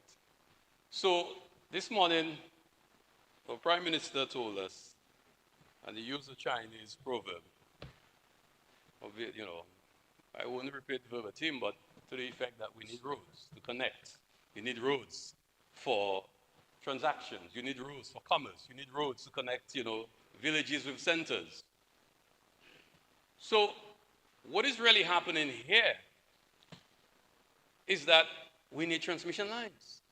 But Dominica, since we started having light, remember there was a time we didn't have light. I mean, some of you too young, you remember that. It's the other day people get light in Bells, and I remember that because you remember they had the rural electrification program. You get lights in the south to certain parts. It's the other day people get lights, Don't forget that. But what have we done over these years, these decades, is that we've never built a transmission system. So this Labour Party is doing a lot of firsts in Dominica. A lot of firsts. So when you start talking about your child growing, taking money on the child, that's nonsense. The child does a first degree, they want to do a second degree, give them money, go and do a second degree. That's what our responsible, parents who can afford do. We would not get this loan if we were not able to afford it. So that is what you're missing, in all your analysis. It's a broke father that has more money. The child big, so go and fend for yourself. But if you're in a position you can borrow, and you feel that you can assist your child, you help your child. That's what you do. But anyway, let's go back to the transmission systems. We never had transmission systems in Dominica. What we have is a bunch of distribution systems. So we have a lot of lines running along the place. The highest voltage being 11 kV, 11,000 volts. So that's what we have. Those high voltage lines, when you grow up, they used to call them high tension wires. Actually, it's just high voltage. So these are small. Now, if we were to take 10 megawatts of geothermal power and try to bring it to Focole in those lines, it'll get so hot. They will lose so much power. By the time they get down to Focole, the power, you lost significant percentage of that power. It will not be an efficient way to get the power to Focole. So we need to have higher voltage systems. And so in this case, we build in 33 kilovolts, 33,000 volts for one system. and then we're going to 69,000 volts to take all the power now to Focole from the Rosa Valley. And that's what we're asking Parliament to approve, to finance, because this is essential to get the power to Focole. Now, on a broader philosophical point, I see transmission lines, as the Prime Minister spoke of roads this morning, as the same. Except we don't, go flying on the transmission lines. We drive on roads. But it's the same in the sense that it's a public good. A road is a public good. We all use it equally.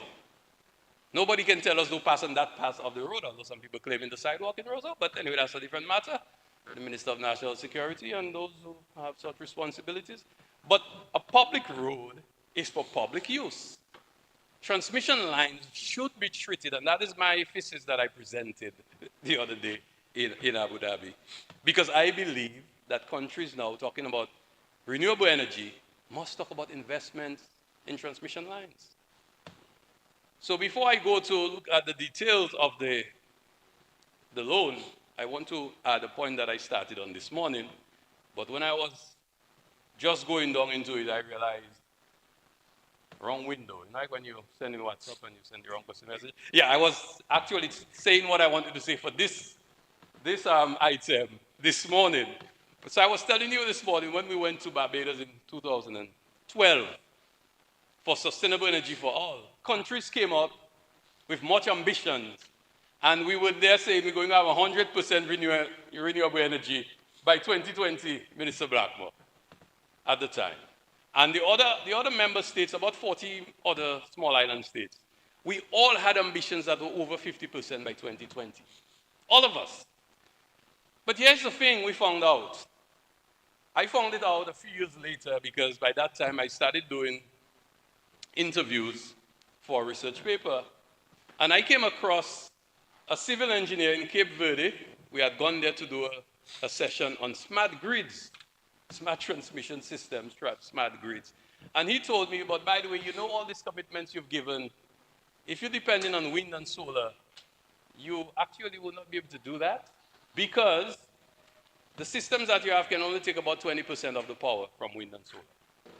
They are not smart, they're not new, and they cannot take all these intermittent sources of power without significant storage and backup from diesel generators. I was like, whoa. So I realized what. So then, moving along, we started doing research and we started doing what we call integrated resource and resilient plans for island states, looking at their renewable energy sources and what they need in order to meet their targets. So we found out that you need battery storage systems. And we found out that you need smart grids, modern grids. And then we found out that the majority of islands, even in the region, have not built a transmission system in the last 40 years. So Dominica is ahead. This is just one component, albeit, but we are the only country in the region to have a serious investment in a transmission system in recent times that will be able to be a modern transmission system on the ground and smart. And I'm talking about the independent member states in the Caribbean, CARICOM particularly, because we have seen some work done in the BVI with significant undergrounding. St. Martin has tremendous undergrounding. That's why they're able to respond so quickly after the passage of a major hurricane. The same thing in Turks and Caicos, Bermuda, and all of these British territories as well. They have those systems. But what we've seen in our neighborhood as well is that some of our neighbors who decided to go green and to include more wind and solar, like Guadeloupe and Martinique, that their national grid, the entire system, so the national grid is the whole thing, have collapsed because their grid cannot respond quickly to the vagaries of the intermittent sources. Cloud cover, no power, high power. There's another member state in the region that had a recent blackout last year, total blackout, because of the same thing. So we are making this investment to ensure that we not only have a system that is efficient to carry the power from the Rosa Valley, but it would be an opportunity to start building that kind of smart grid that if we determine eventually that we want to add intermittent sources, we will be in a better position because we'll have a more modern system. And in addition to that, we are now investing in a 6 megawatt battery storage system at Fokole. It's connected to what we're doing here in geothermal, but it is generally for the grid. It means that Domlec will be able to, and member for representing Fokole said that this morning, she was elated, that we can get rid of some of the noisy generators. Most, if not all. The intention is to get rid of all. Because being able to bring the 10 megawatts of hydro to Fokole, we will be able to connect our 6 megawatt battery into the Domlec system, and that battery will be there to displace some generators that would have to always be running in the event you need extra power. So if your system trips, one of them would kick up. That battery would allow us to have power for a period of time that will allow Domlec to respond quickly to the problem that they may have so that we can get rid of diesel. It means effectively that we'll be reducing the cost of electricity. And I said that last time. But I heard the Senator Parrish was asking for analysis. I did some back of the envelope analysis for you last time. As I told you, I was not going to sign behind it because I think it is in the purview of the IRC and Domlec to make those public. But I gave you the analysis that would be representative of what will actually happen, because we will be shutting down diesel generators. So already your fuel surcharge will be shut down. We're talking about 70% of our peak demand that we'll be bringing on the grid for geothermal. When you add to that hydro, well, about 60%, sorry. When you add to that hydro, we are looking at a system with almost 70 to 80% of renewables. So Dominica will be closer to meeting its target, although we're not doing this just for target. We're doing this to ensure that we can make electricity cheaper to our people. We can build a system that is more resilient to the impact of climate change, and to overall look at a benefit that goes beyond energy, but goes into development, growth, and further the wider economy. And this is what we're looking about. So this investment that we're making now for 100 million EC dollars, 103 million EC dollars, for that transmission system, will put us in a position for future growth. So when we expand geothermal capacity in the Roseau Valley, we don't have to build another transmission line. So that is an investment. Oh, by the way, those things last for like 50 years. So we're making a serious investment. If you have to calculate it annually, it's really not much. First of all, you have 40 years to repay. 40 years, 10 years grace period, you don't pay anything. So thankfully, your daughter will leave high school by that time. Nothing for 10 years. And then we start paying for 30 years. It is not usual to get that kind of 40-year period from the World Bank. And it is because of Dominica's position, its relationship, its standing with the World Bank, that we're able to attract those terms. So we're looking at an investment that will go on for a long time. And an investment that we will have more than just 10 megawatts on in the future, or 16 with hydro. So if we decide we see an opportunity to expand hydro, if we see, and not if we see, because we are already, as I've said here before, the development of the well pads in Loda are designed to take 4 wells each. So in other words, we can multiply what we have in Loda by a factor of 4. That is what we're talking about. So you say, all the money there, but that is the initial cost. And you know how much money it costs the US government to develop nuclear energy? Sometimes we come here, we just say all kinds of things, as we think the world just happened, things just happen, America developed, or people going on plane, people like plenty light in New York. You think these things just happen? Governments invested in those things, The little phone you have there, you know how much things fellas spend in lab and how much money the US government was giving to universities and research institutes to develop those things? That is how these things work until they get to commercial, till they get to a stage where you can put them to the industry so private sector can take it. But you're right about one thing.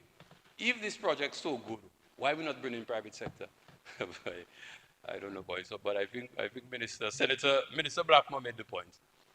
If we do it so, you say no. If you do it so, you say no. So it doesn't make a difference. Because it's OMAD that's building the plant. We did not come to ask for money to build the plant. The project speaks for itself. The credibility is so high. The credibility of the government is so high that we got the best geothermal company in the world to come to Dominica and sign a contract for a project that they find is so small, it's an annoyance to them, to be honest. 10 megawatts is nothing.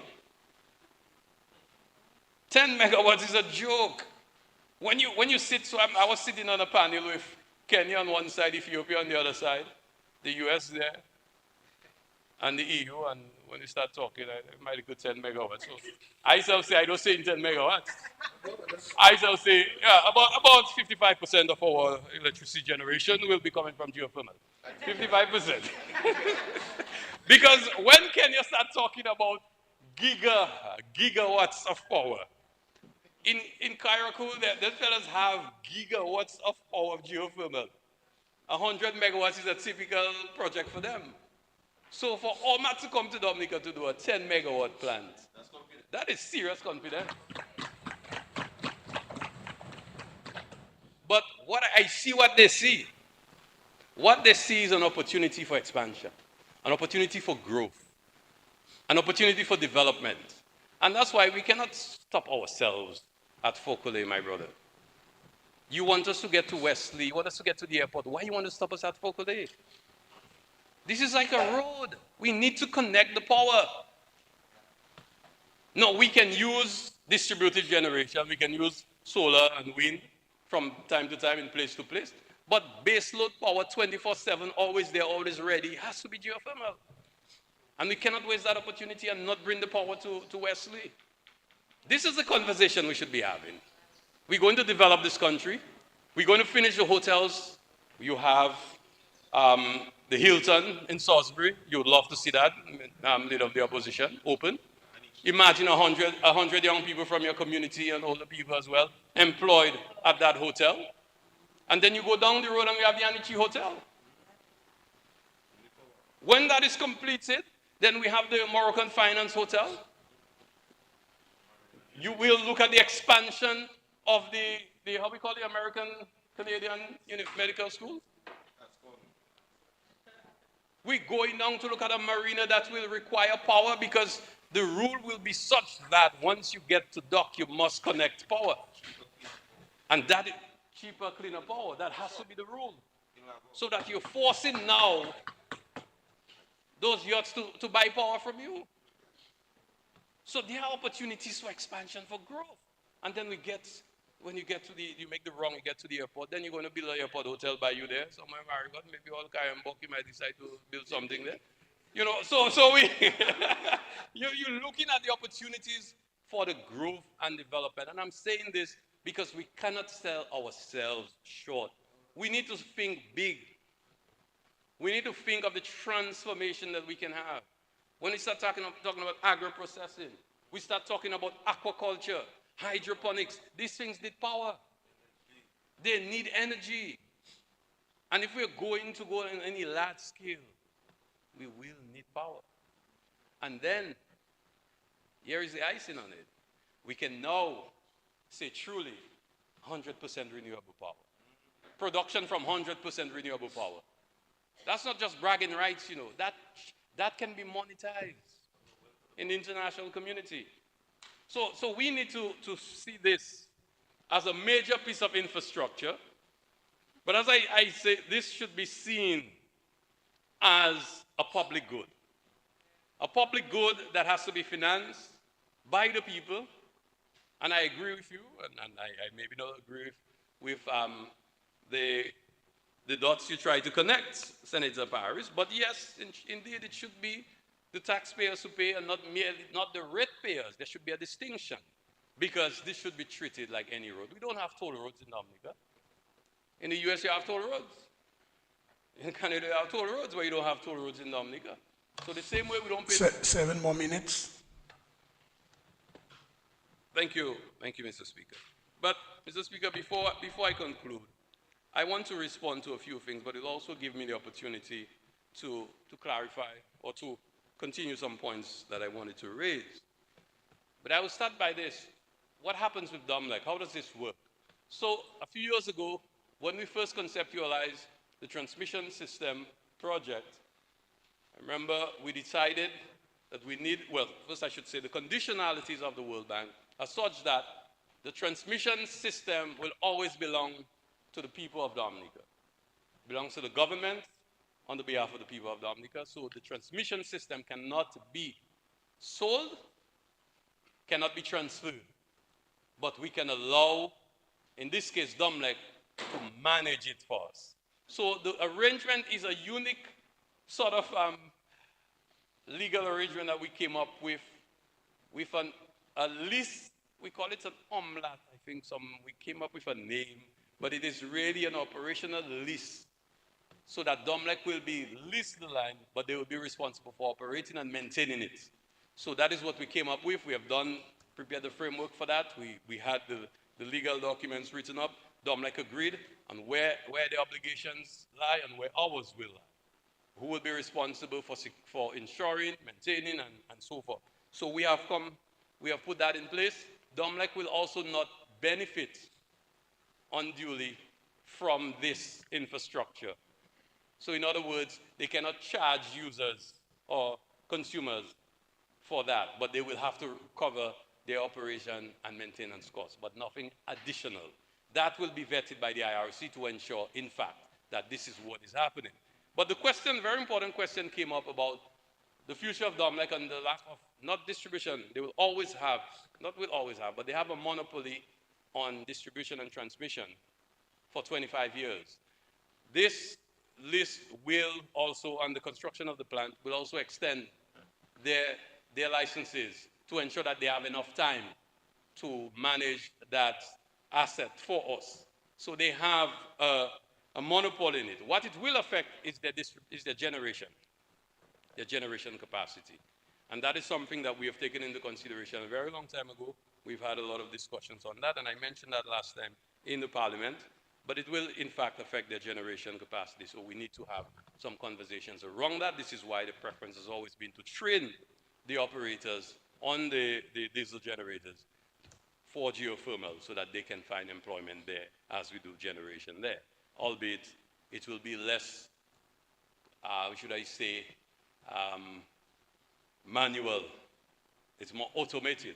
A geothermal plant is more automated than perhaps what our operators do at DOMLEC, but that is a discussion we're having. With regards to how we treat with shareholders, the point about business plan, I think one of my colleagues, Minister Defoe, explained that very well.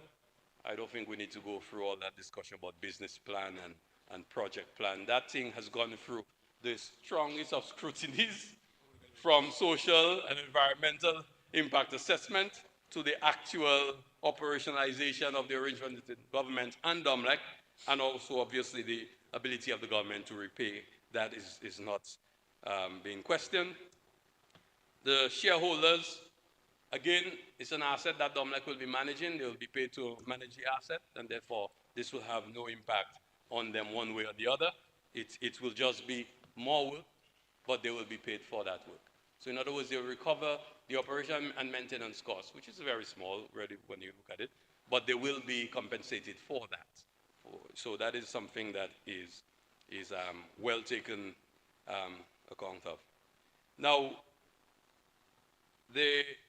again, I think I have responded to most of these points, and I'm not sure if there's anything else that I can add to the discussion, but except to say that earlier this year, we went to tender. We went to tender, and we received tenders from 3 companies. One was disqualified.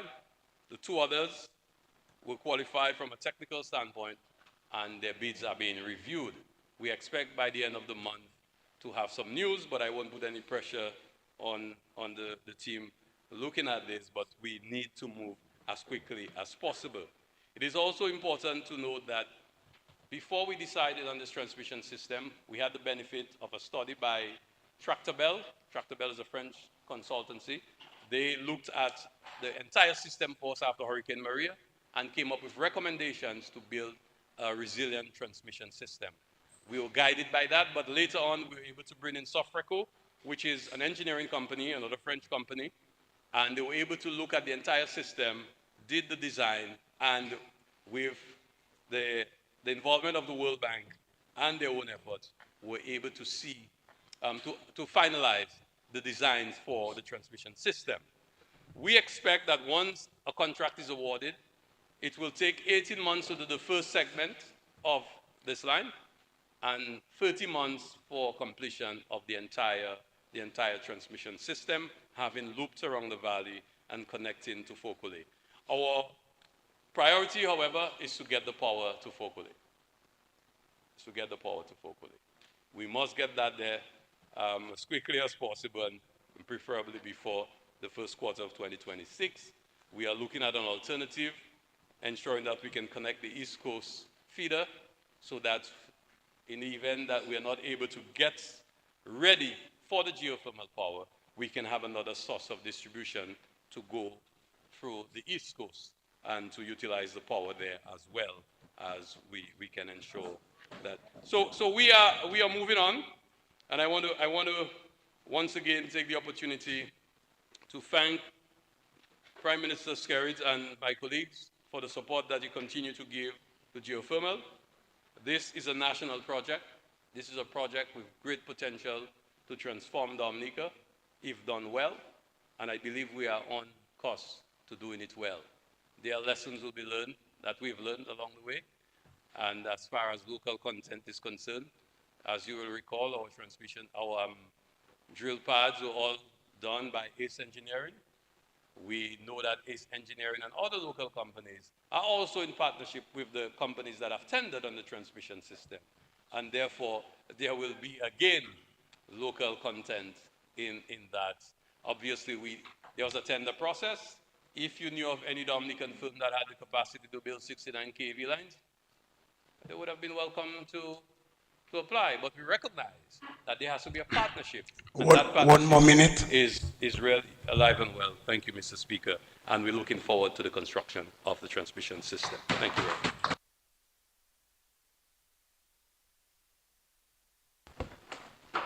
Yes, Honorable Prime Minister, you may proceed. Thank you, Mr. Honorable Speaker. The interest rate or the terms for this loan is 0.75% per annum. The commitment charge of 0.5%, half of 1% per annum. Repayment 60 semi-annual installments commencing May 15, 2034, and a grace period of 10 years. I do not believe that one can get those terms anywhere else in the world, Mr. Speaker. Anywhere else in the world. And I think these are good terms for the loan. Outside of that would be a grant.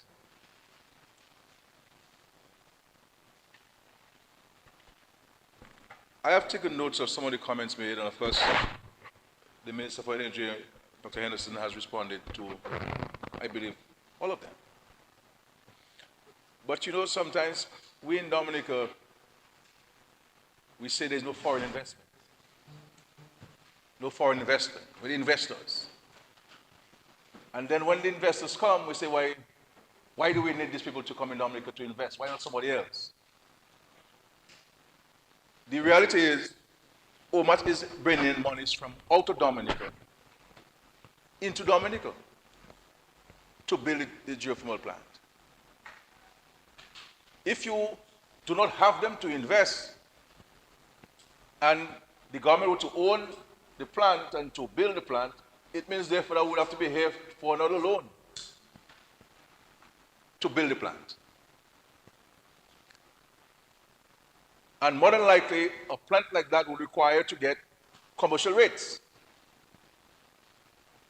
because institutions will not recognize it as a public good. It be seen as a commercial investment. So you're talking about 10 and 12 and 15%.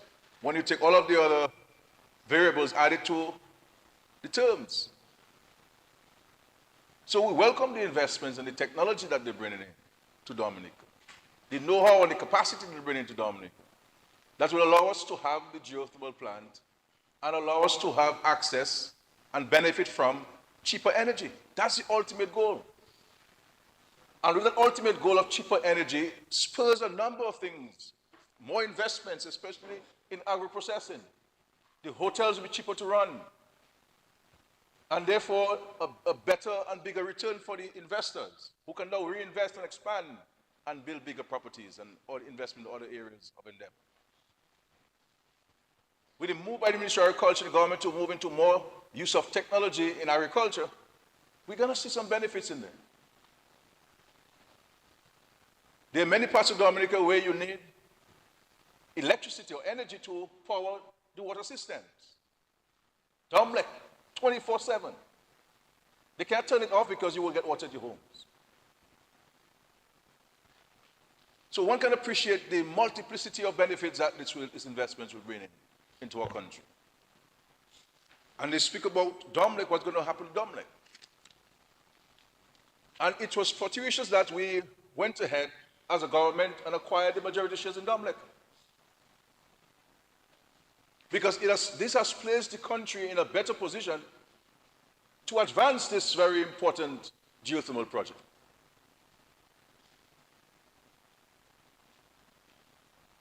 There's no way Domlec in its previous, present or future circumstance will be able to get this loan of $103 million to invest just in the transmission system. So when you talk about what is the impact of investors, what will happen is that the majority shareholder, if Dominic will take a loan, will have to make a contribution commensurate with its investment capacity in there. The other shareholders may not be able to do so, and therefore the government share will increase. And the other shareholders, their shareholdership would decrease. And so by the approach that this government is taking, we are securing the investments that locals have made and continue made, and the shareholders in Dominic.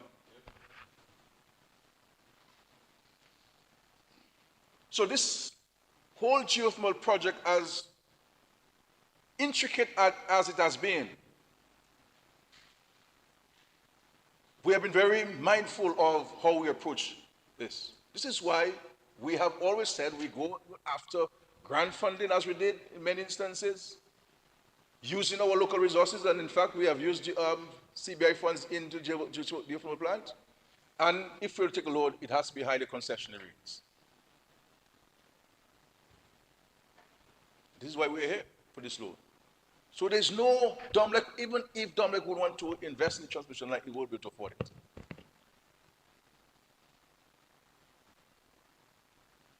And the point on sale of shares in the Dominican Geothermal Development Company, at some point we'll put the shares to the Dominican public. So at some point it will come. But we always felt that we needed to start the project, have energy coming out there, because in no sense we sell the shares to people and you don't have the geothermal plant operational and you're selling energy. So, Mr. Senator Paris, put your money aside to buy the shares that you're talking about. And Dr. Henderson has responded to your point about local content. I find it sometimes people benefit from these projects the government has. They remain quiet. They don't say anything. They collect the millions from it. And then they sit there and allow people to say that they're not benefiting.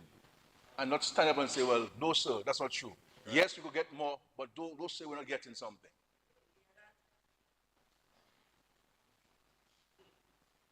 So far, the majority of money that we have spent on geothermal has gone to local companies.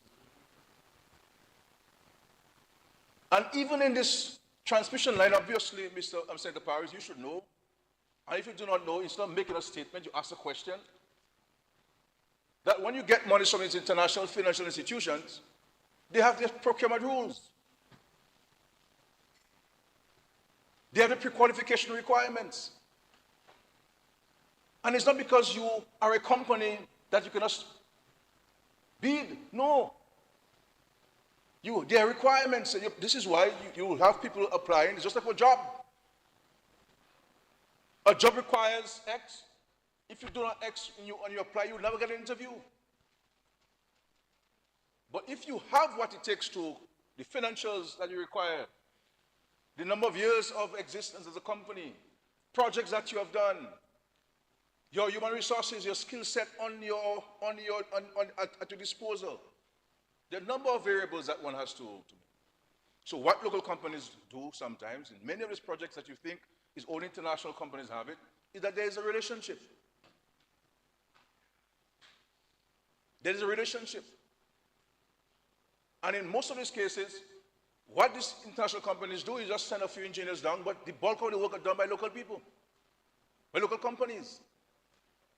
Because that local company doesn't have the capacity to tender for the project, but they can be the subcontractor. They can be a subcontractor. And a number of these big projects we have, that's what happens in many of these instances. Where they do qualify, they join forces.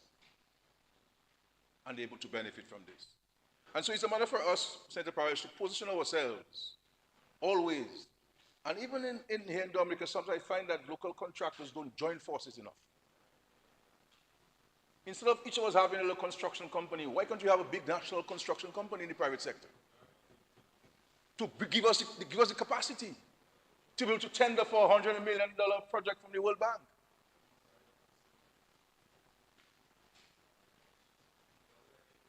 That would help. We form a company, we can have our individual companies, and we share the profit on a big project.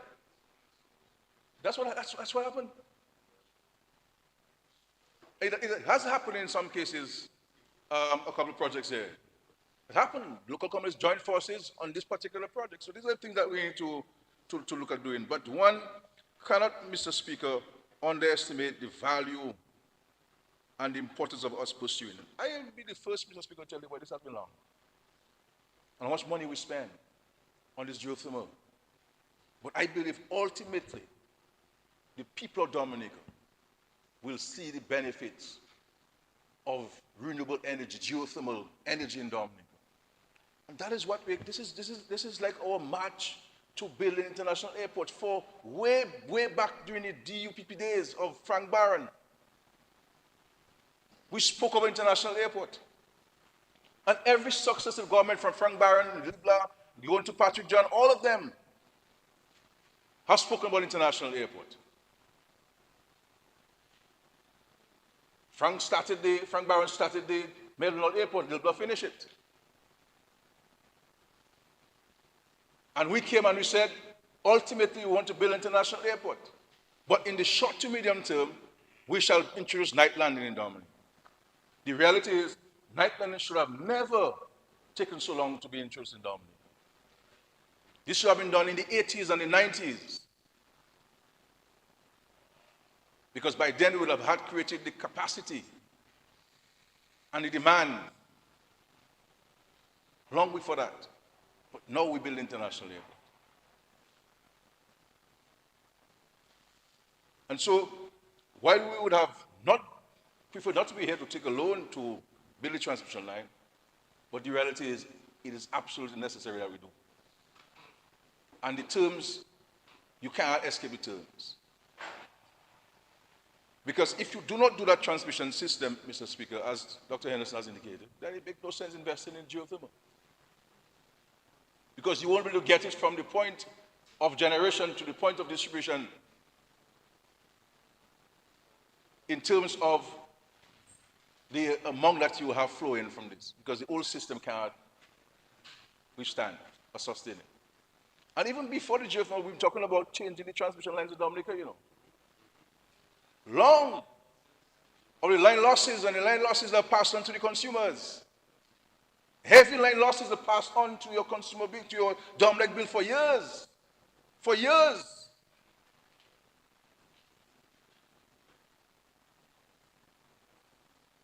But this was an expensive undertaking that Domlec in its capacity, whether it was owned by a private company or it's owned by government now, as much merger of the shares would not have been able to afford it. Because every investment Domlec would have made, Senator Paris, you will pay for it. I would pay for it. The hotels will pay for it because they'll pass on the cost to you. We are seeking as a government that the investments we're making by way of financial investments in the geothermal are not all passed on to the consumers. And this is why we're going about it a very deliberate, very sensitive and sensible and smart way of getting this geothermal project going. I will be first to say to you, Mr. Senator Paris and Member of Marigot, that we believe that the international community should have been really the ones underwriting this investment to us by way of a grant. By way of a grant. But the reality is, there are many things that we have to do by ourselves and for ourselves. And if we're to wait for this grant to come, then it will be the 44 years when we're starting to repay. Starting to repay. So I would say to the Domlec shareholders that they're in a better position to maintain their shareholdership, the current shareholdership in Domlec, than if we'd allow Domlec to be one to underwrite that investment. Because each shareholder would have to contribute the proportionality of their shares. And if you don't, if Domlec increases share capital and you don't buy more shares, put more money to maintain your circumstance, you have a problem. This is what we had in National Bank. We don't want to own 60 or 70% National Bank. As a matter of fact, I instructed Minister of Finance to sell shares to the public soon from the National Bank and go back to the 49% or the 50%.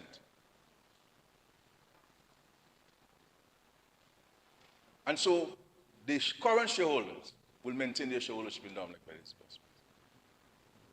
Mr. Speaker, I want to say to us that there are some things we have to keep fighting on with, notwithstanding the drawbacks and the setbacks.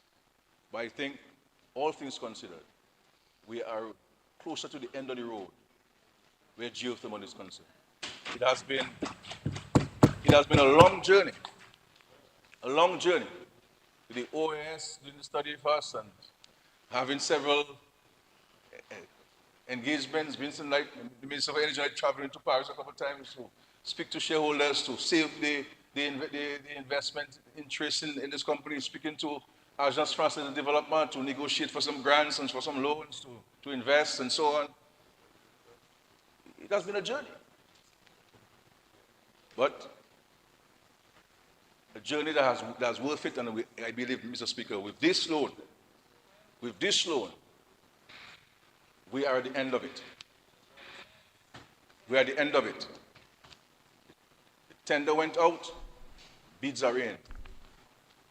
OMAT now is itself engaging in its own procurement processes so that both can start at the same time and end at the same time. So that once the geothermal plant is constructed, the transmission lines will be in place, and voila.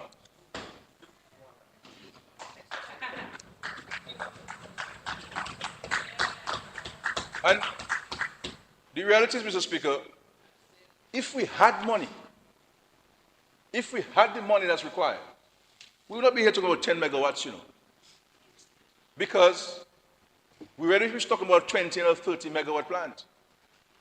Because we have to anticipate, we are anticipating the demand, the increased demand. With all of the investments we're making in Dominica. All of the investments we're making in Dominica. Because all of those investments we're making are going to be heavy consumers of energy. And we cannot be in a situation where we have issues of load shedding. And so, yes, we're doing the first 10 megawatt plant, but there's capacity for more. And we're positioning ourselves with these transmission lines for that expectation of more. And we will see how we can engage OMAT to see how they can even increase as the demand goes within that 25 years. So it's not a static situation of 10 megawatts, no. We're starting at 10. Remember, there were 7. We moved to 10. And we're moving ahead with that, Mr. Speaker. And we're confident, by the grace of God, we will see those investments. So we're at the end of the road. We're at the end of the road. The baby has been born, I mean, for Marigold. But we have to take care of the baby. And walk the baby to school, the child to school, etc., etc. And celebrate his or her birthdays. And we'll be back here to celebrate the turning on the lights from Geothermal in Dominica after a long journey of perseverance and determination. And when people speak about what is government's plan and economic plan and social plan for Dominica, we've always spoken about this in a comprehensive, structured manner of energy, air access, improvement to infrastructure, ensuring that every child has opportunity at school and education, improve healthcare by building up new facilities, training more doctors, introducing more and advanced equipment. What we have to improve in Dominica, all of us, is our attitude towards each other, our attitude towards our job and our responsibilities. And I believe if we were to address this, the country is sweeter rather. Sweeter. And let us have a more positive outlook of ourselves and our country.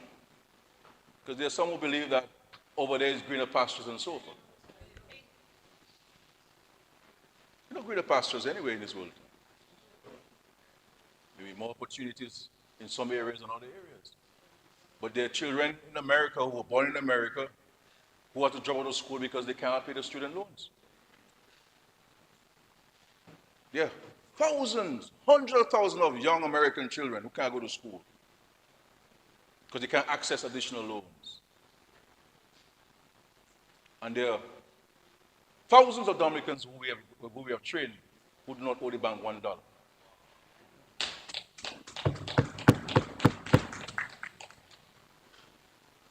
Because we understand the importance of education, Mr. Speaker. I want to finally place on record again my appreciation and gratitude to Minister Henderson for his leadership where geothermal is concerned and for his consistent efforts over the years. I want to thank Mr. Fred John. Many people don't know him because if you see him, you don't know him. He's more in the background. But an extraordinary Dominican with tremendous capacity. This is the guy who was in America enjoying his life and so forth, I believe, and decided to come back to Dominica to share with Dominica his knowledge and the skills that he acquired over there. So we're prepared to engage Dominicans in diaspora who are prepared to come to Dominica to live and to work. We have Mr. Samuel Johnson, who is the CEO of International Airport Development Company. So we have people who are here. Mr. Case of the IRC, Dominican guy working, advising the government on the regulation of rates. And on the geothermal plant, if you go there, you'll meet a gentleman, Mr. Ilwa from Laplane. These are the people who are going to be running the plants and providing the advice and the guidance. So we're prepared to engage any Dominican who is prepared to come to Dominica to work and to make a contribution. And so I salute who's sitting there. Maybe, sir, I would allow you to stand, you know, so people can see you. Let the camera capture you.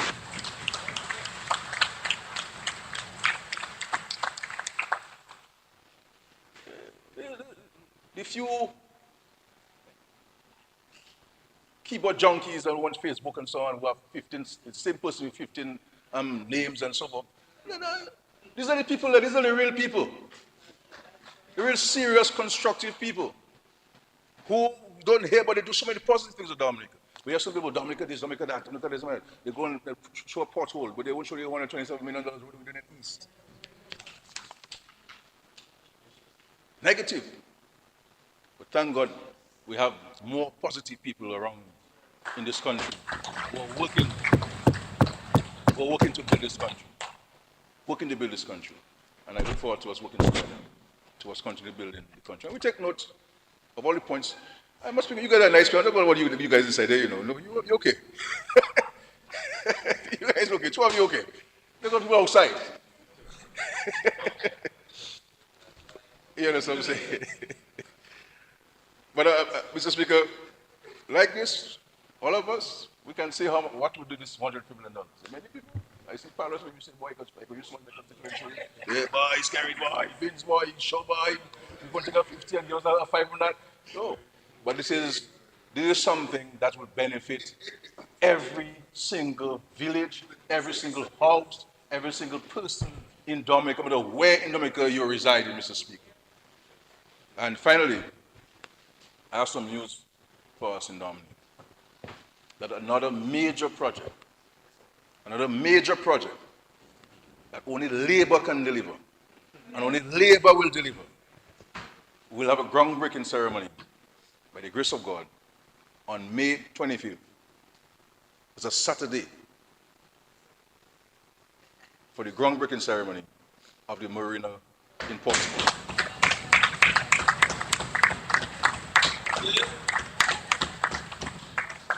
And let me tell you, Shakira, once I already started looking at your constituency for marina, you too. Down south there. So we started discussing that already. Something, not something happening, some things happening in Dominica. Some things happening in Dominica. Notwithstanding the challenges we face, Mr. Speaker, we're looking at big ticket items that once they're completed, the little problems, the little challenges you're having will go away. Just like a 5-burner stove, but for working. That's what it is. Big things. The next big things you will have is the cruise ship village and the new port that will be placed in at Canefield Industrial Site. And so when we get these things, the marina, the international airport, geothermal coming in there, Mr. Speaker. You have the cruise ship village. You have the new cargo port with the technology, modern technology that you require. And all of these hotels that we're building finally open.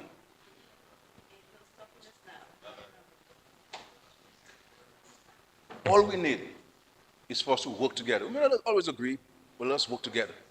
Let's be positive, let's be constructive. Let's not seek to undermine this country's efforts. Because at the end of the day, as we recognize, when a storm comes, everybody was affected. Everybody.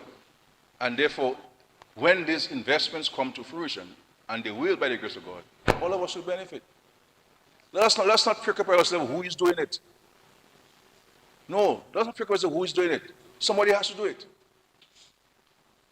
But let's all play our part in getting it done eventually, so that we can all benefit from this, Mr. Speaker. This is a great day for Dominica. It's a great day for energy revolution in Dominica, and we're leading the way. People are referencing Dominica when we talk about geothermal. They want to come and see what we're doing, and they come in to see what we're doing.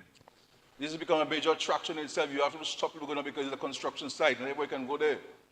People come in to look at it because they can't understand how a small country like this, that is so vulnerable to external shocks and natural disasters, is so ambitious.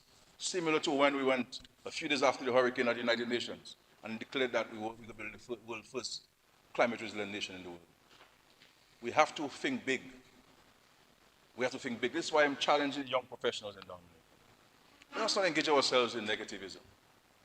The Lord has given you a qualification. It's an investment. Use it. There's money in the bank. The bank and the credit unions do not know what to do with money.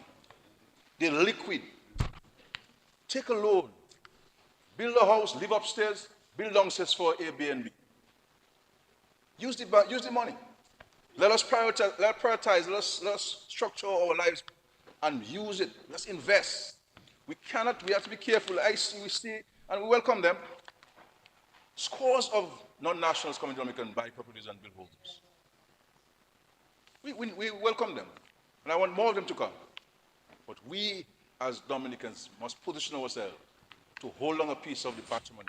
And this is why we're pushing the government side to make these lots available in Canefield East, and Hillsborough Garden, and Platma Pier in Collio, and in Cotton Hill in Portsmouth, ensuring that we create and gym it more lots for local Dominicans to purchase. Warner. So my advice to us is to position ourselves and to buy this lot from the government. It will be sold at a concessionary rate and immediately after to build on this and rent downstairs and you're living upstairs. It's not going to be your dream home, but look at it as an investment. And when the Lord bless you with a return from this, you can build your dream home eventually. And so that's our challenge to all of us. And so let Mr. Speaker, really, and look, the rain is falling, blessings on this. Good sign when rain falls. Good sign. And I see the member for Solvay saying, you're scared, I agree with you. I agree with you, yes. Labour got 12, I scared. I agree with you. She's trying to tell me scared. I can't say it publicly, but you can see it. You can see the expression on my face. And don't even talk about the people from America, but I'm Mr. Labour man there. Mr. Speaker. But we're happy. Yeah. Thank you. God bless. Thank you.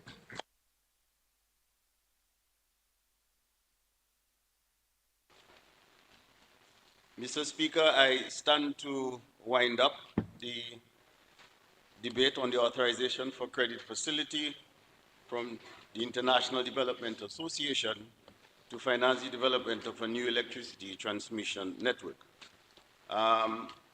With all the deliberations that have gone on so far, there really isn't much more I can say, except that just to continue a little bit from where I left out this morning when I was just explaining that the road to development is roads, and when I was saying this is just part of the modern economic infrastructure that this government is building. Likewise, that's regarding the physical infrastructure and roads, but also it involves the communication. It also involves the digital system that we're setting up. All that is part of the modern economic infrastructure.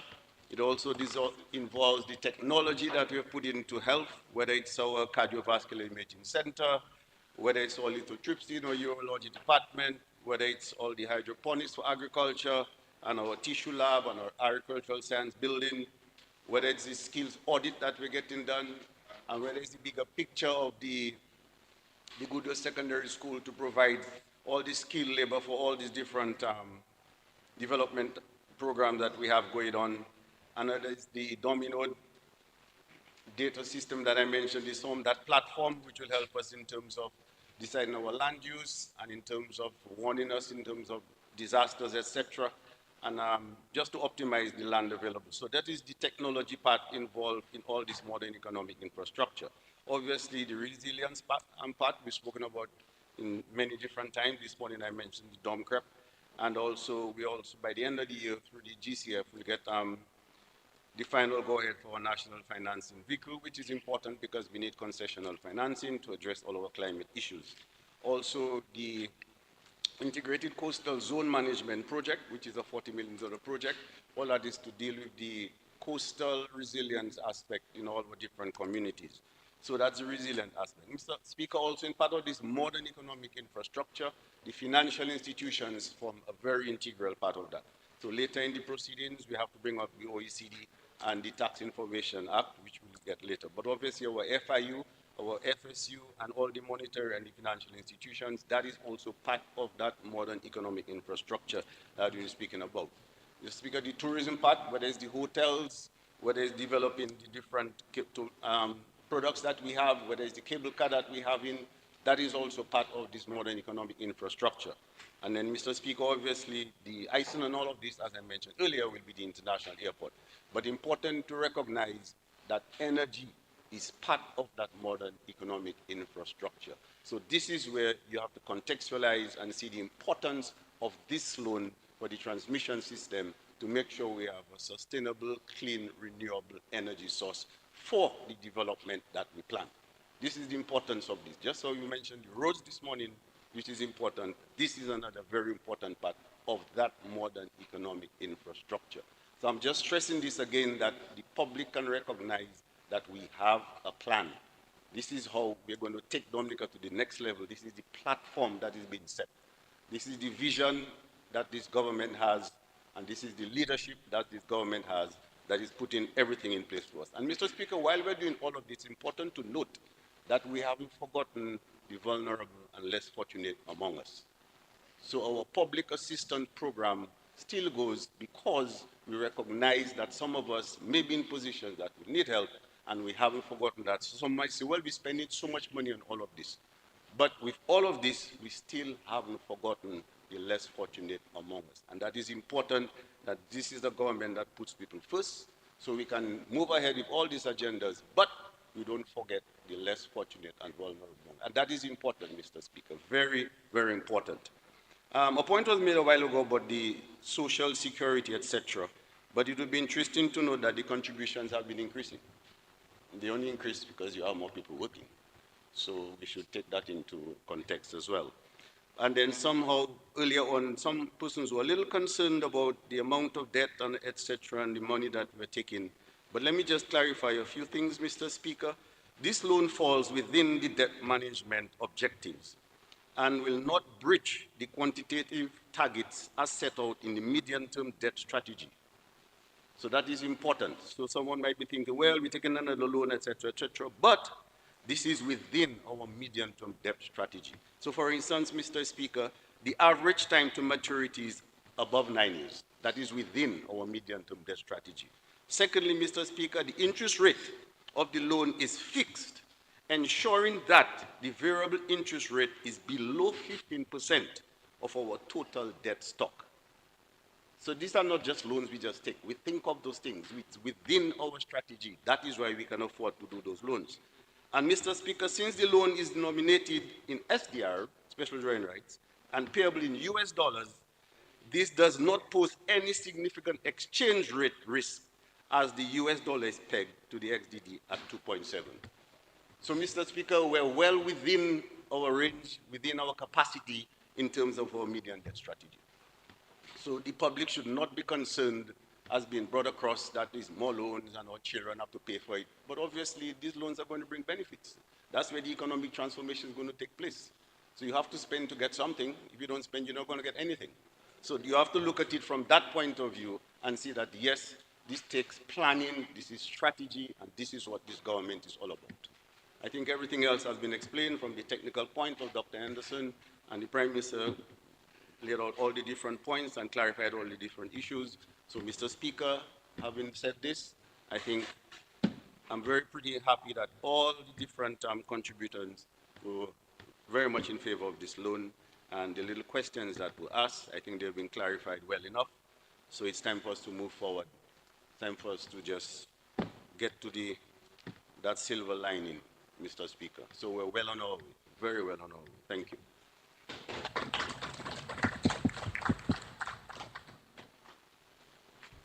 This concludes the debate on the motion. I will now put the question. Be it resolved that in accordance with Section 3(1) of the Loans Act, Chapter 6405, as amended, this Honorable House authorizes the Minister for Finance to borrow by means of credit a sum not exceeding SDR $28.9 million, which is equivalent to US $38.5 million or EC $103.95 million on the following terms. Interest, 3/4 of 1% per annum.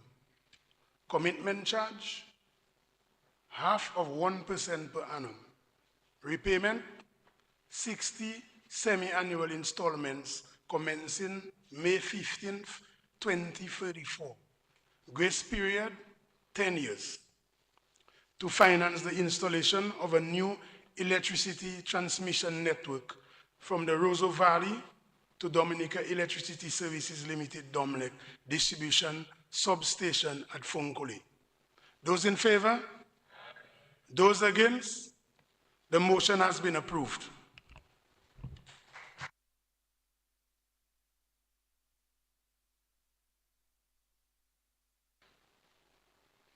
I move the second reading of the bill shortly entitled Tax Information Exchange Amendment Act 2024.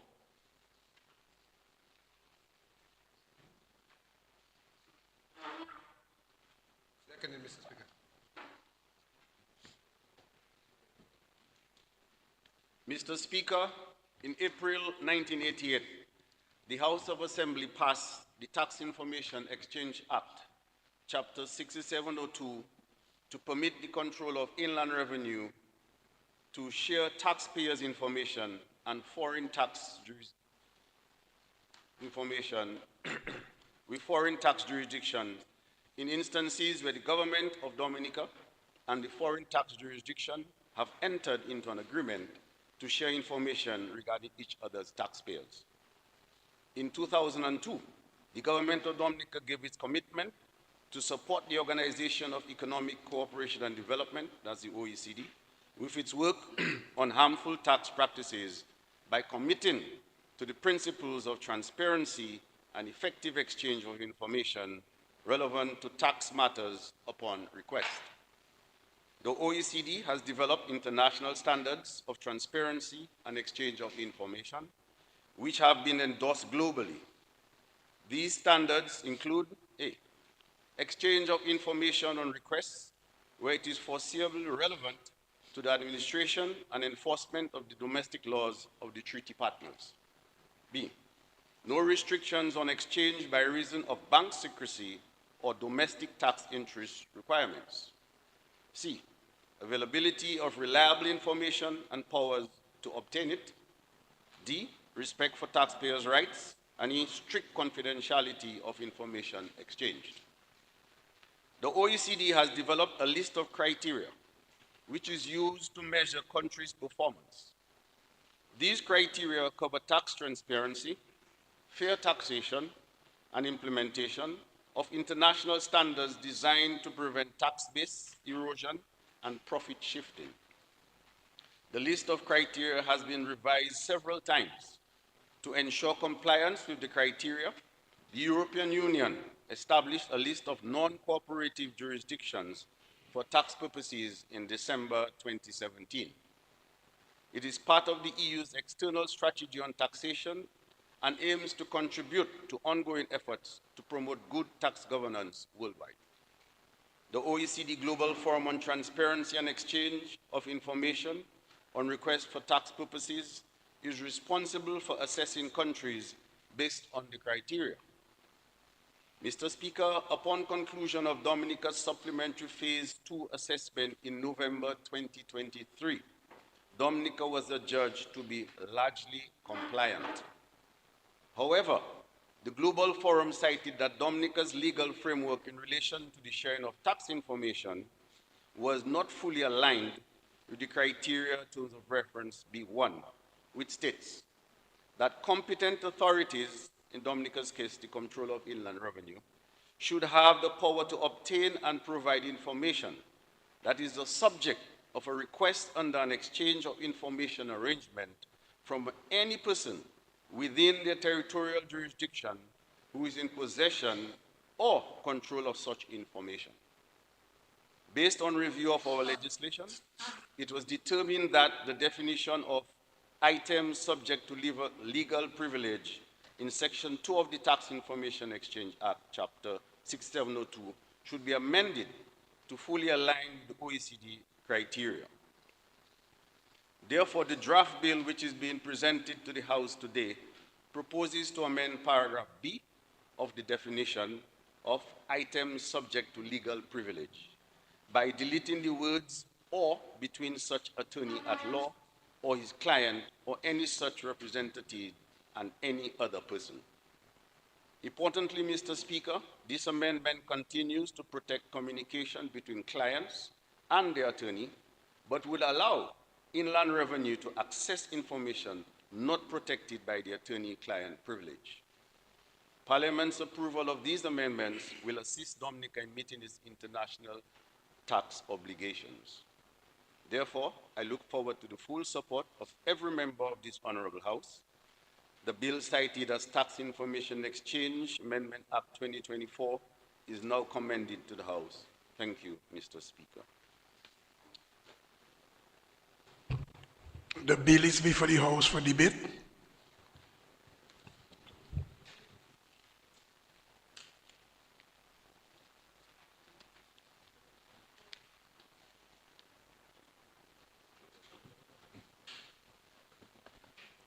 Mr. Speaker, this is pretty much a straightforward bill, and the OECD, that's the Organization for Economic Development, Cooperation and Development. Mr. Speaker, we have to see the significance of this. As I said earlier, they were here in 2023, November, and they found us largely compliant. And if you remember, sometime before that, when we were not largely compliant, we ended up on a so-called blacklist. But with all the different changes that we've done, in terms of the human resource that we've put into the different departments, how we've organized all the different financial departments, which is what I spoke about earlier when I spoke about the modern economic infrastructure. So the financial institutions is all part of this. So now with all of these changes that we've done, even with the legislation we put in place, and we spent quite a bit actually, Mr. Speaker, that is why we became largely compliant, and that is why we're no longer on that blacklist. So you have to see the significance of this, because if you end up on those blacklists, how much international trade you're going to have? Not much at all, because nobody would want to trade. So this is the importance of us passing such legislation so that we can remain largely compliant in all the different areas that we've been assessed, and obviously that we stay off the blacklist so that direct foreign exchange and transactions can take place. So that is just the importance of us having this piece of legislation amended here today. And I'm happy that everyone has agreed to it. And with this closing, I think we're in a better place, a much better place, if you ask me.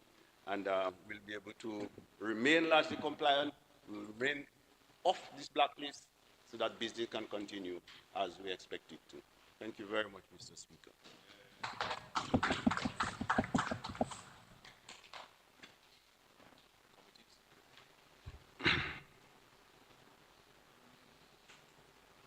So this concludes the debate.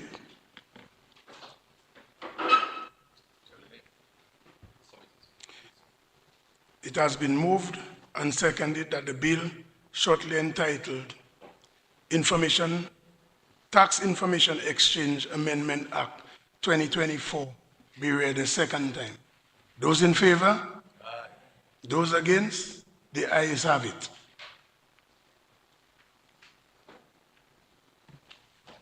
Tax Information Exchange Amendment Act 2024.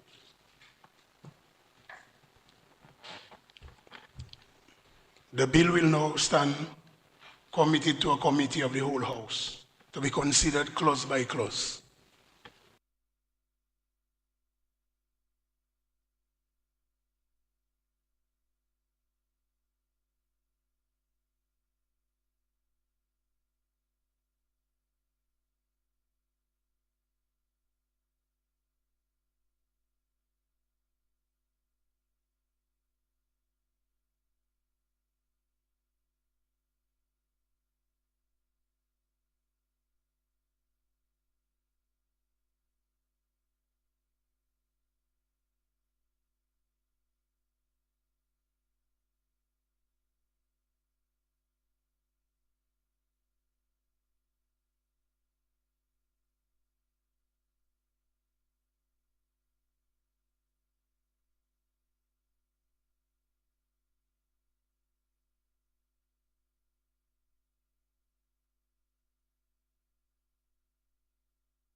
House resumes, and I have to report that the bill shortly entitled Tax Information Exchange Amendment Act 2024 passed the committee stage without amendment.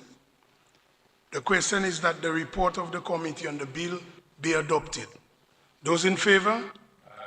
Those against? The ayes have it.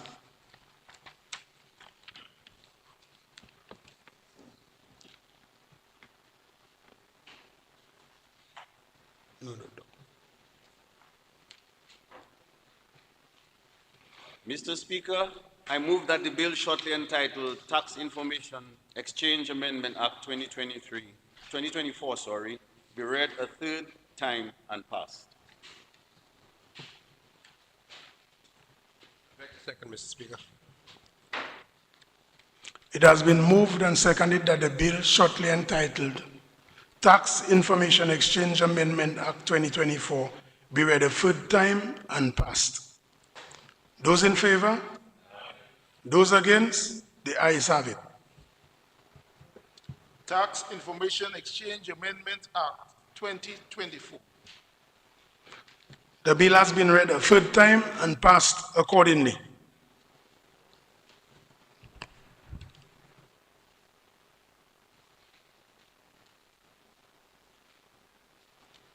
Appointment of committees.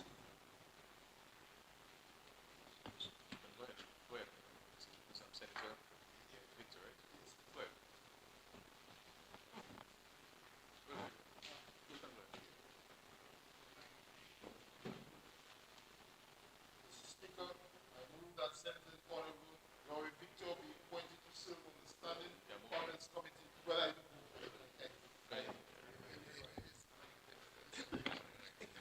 You can't move yet. I thought you were asking the opposition leader to move the motion. Yeah, as I was going. Yeah, maybe you should, you should do it, yeah. Mr. Speaker, I move a motion that Honorable Senator Shalikov Vidal be member on the standing, Laurie Victor, sorry, be on the Standing Orders Committee. Second, yeah. It has been moved and seconded that the Honorable Senator,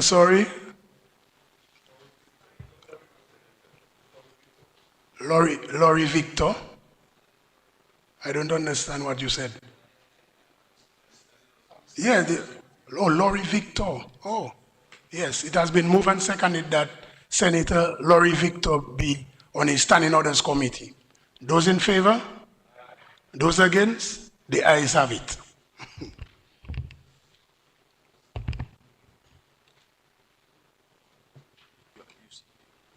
You ready? Mr. Speaker, I move that the House be adjourned Sunday night.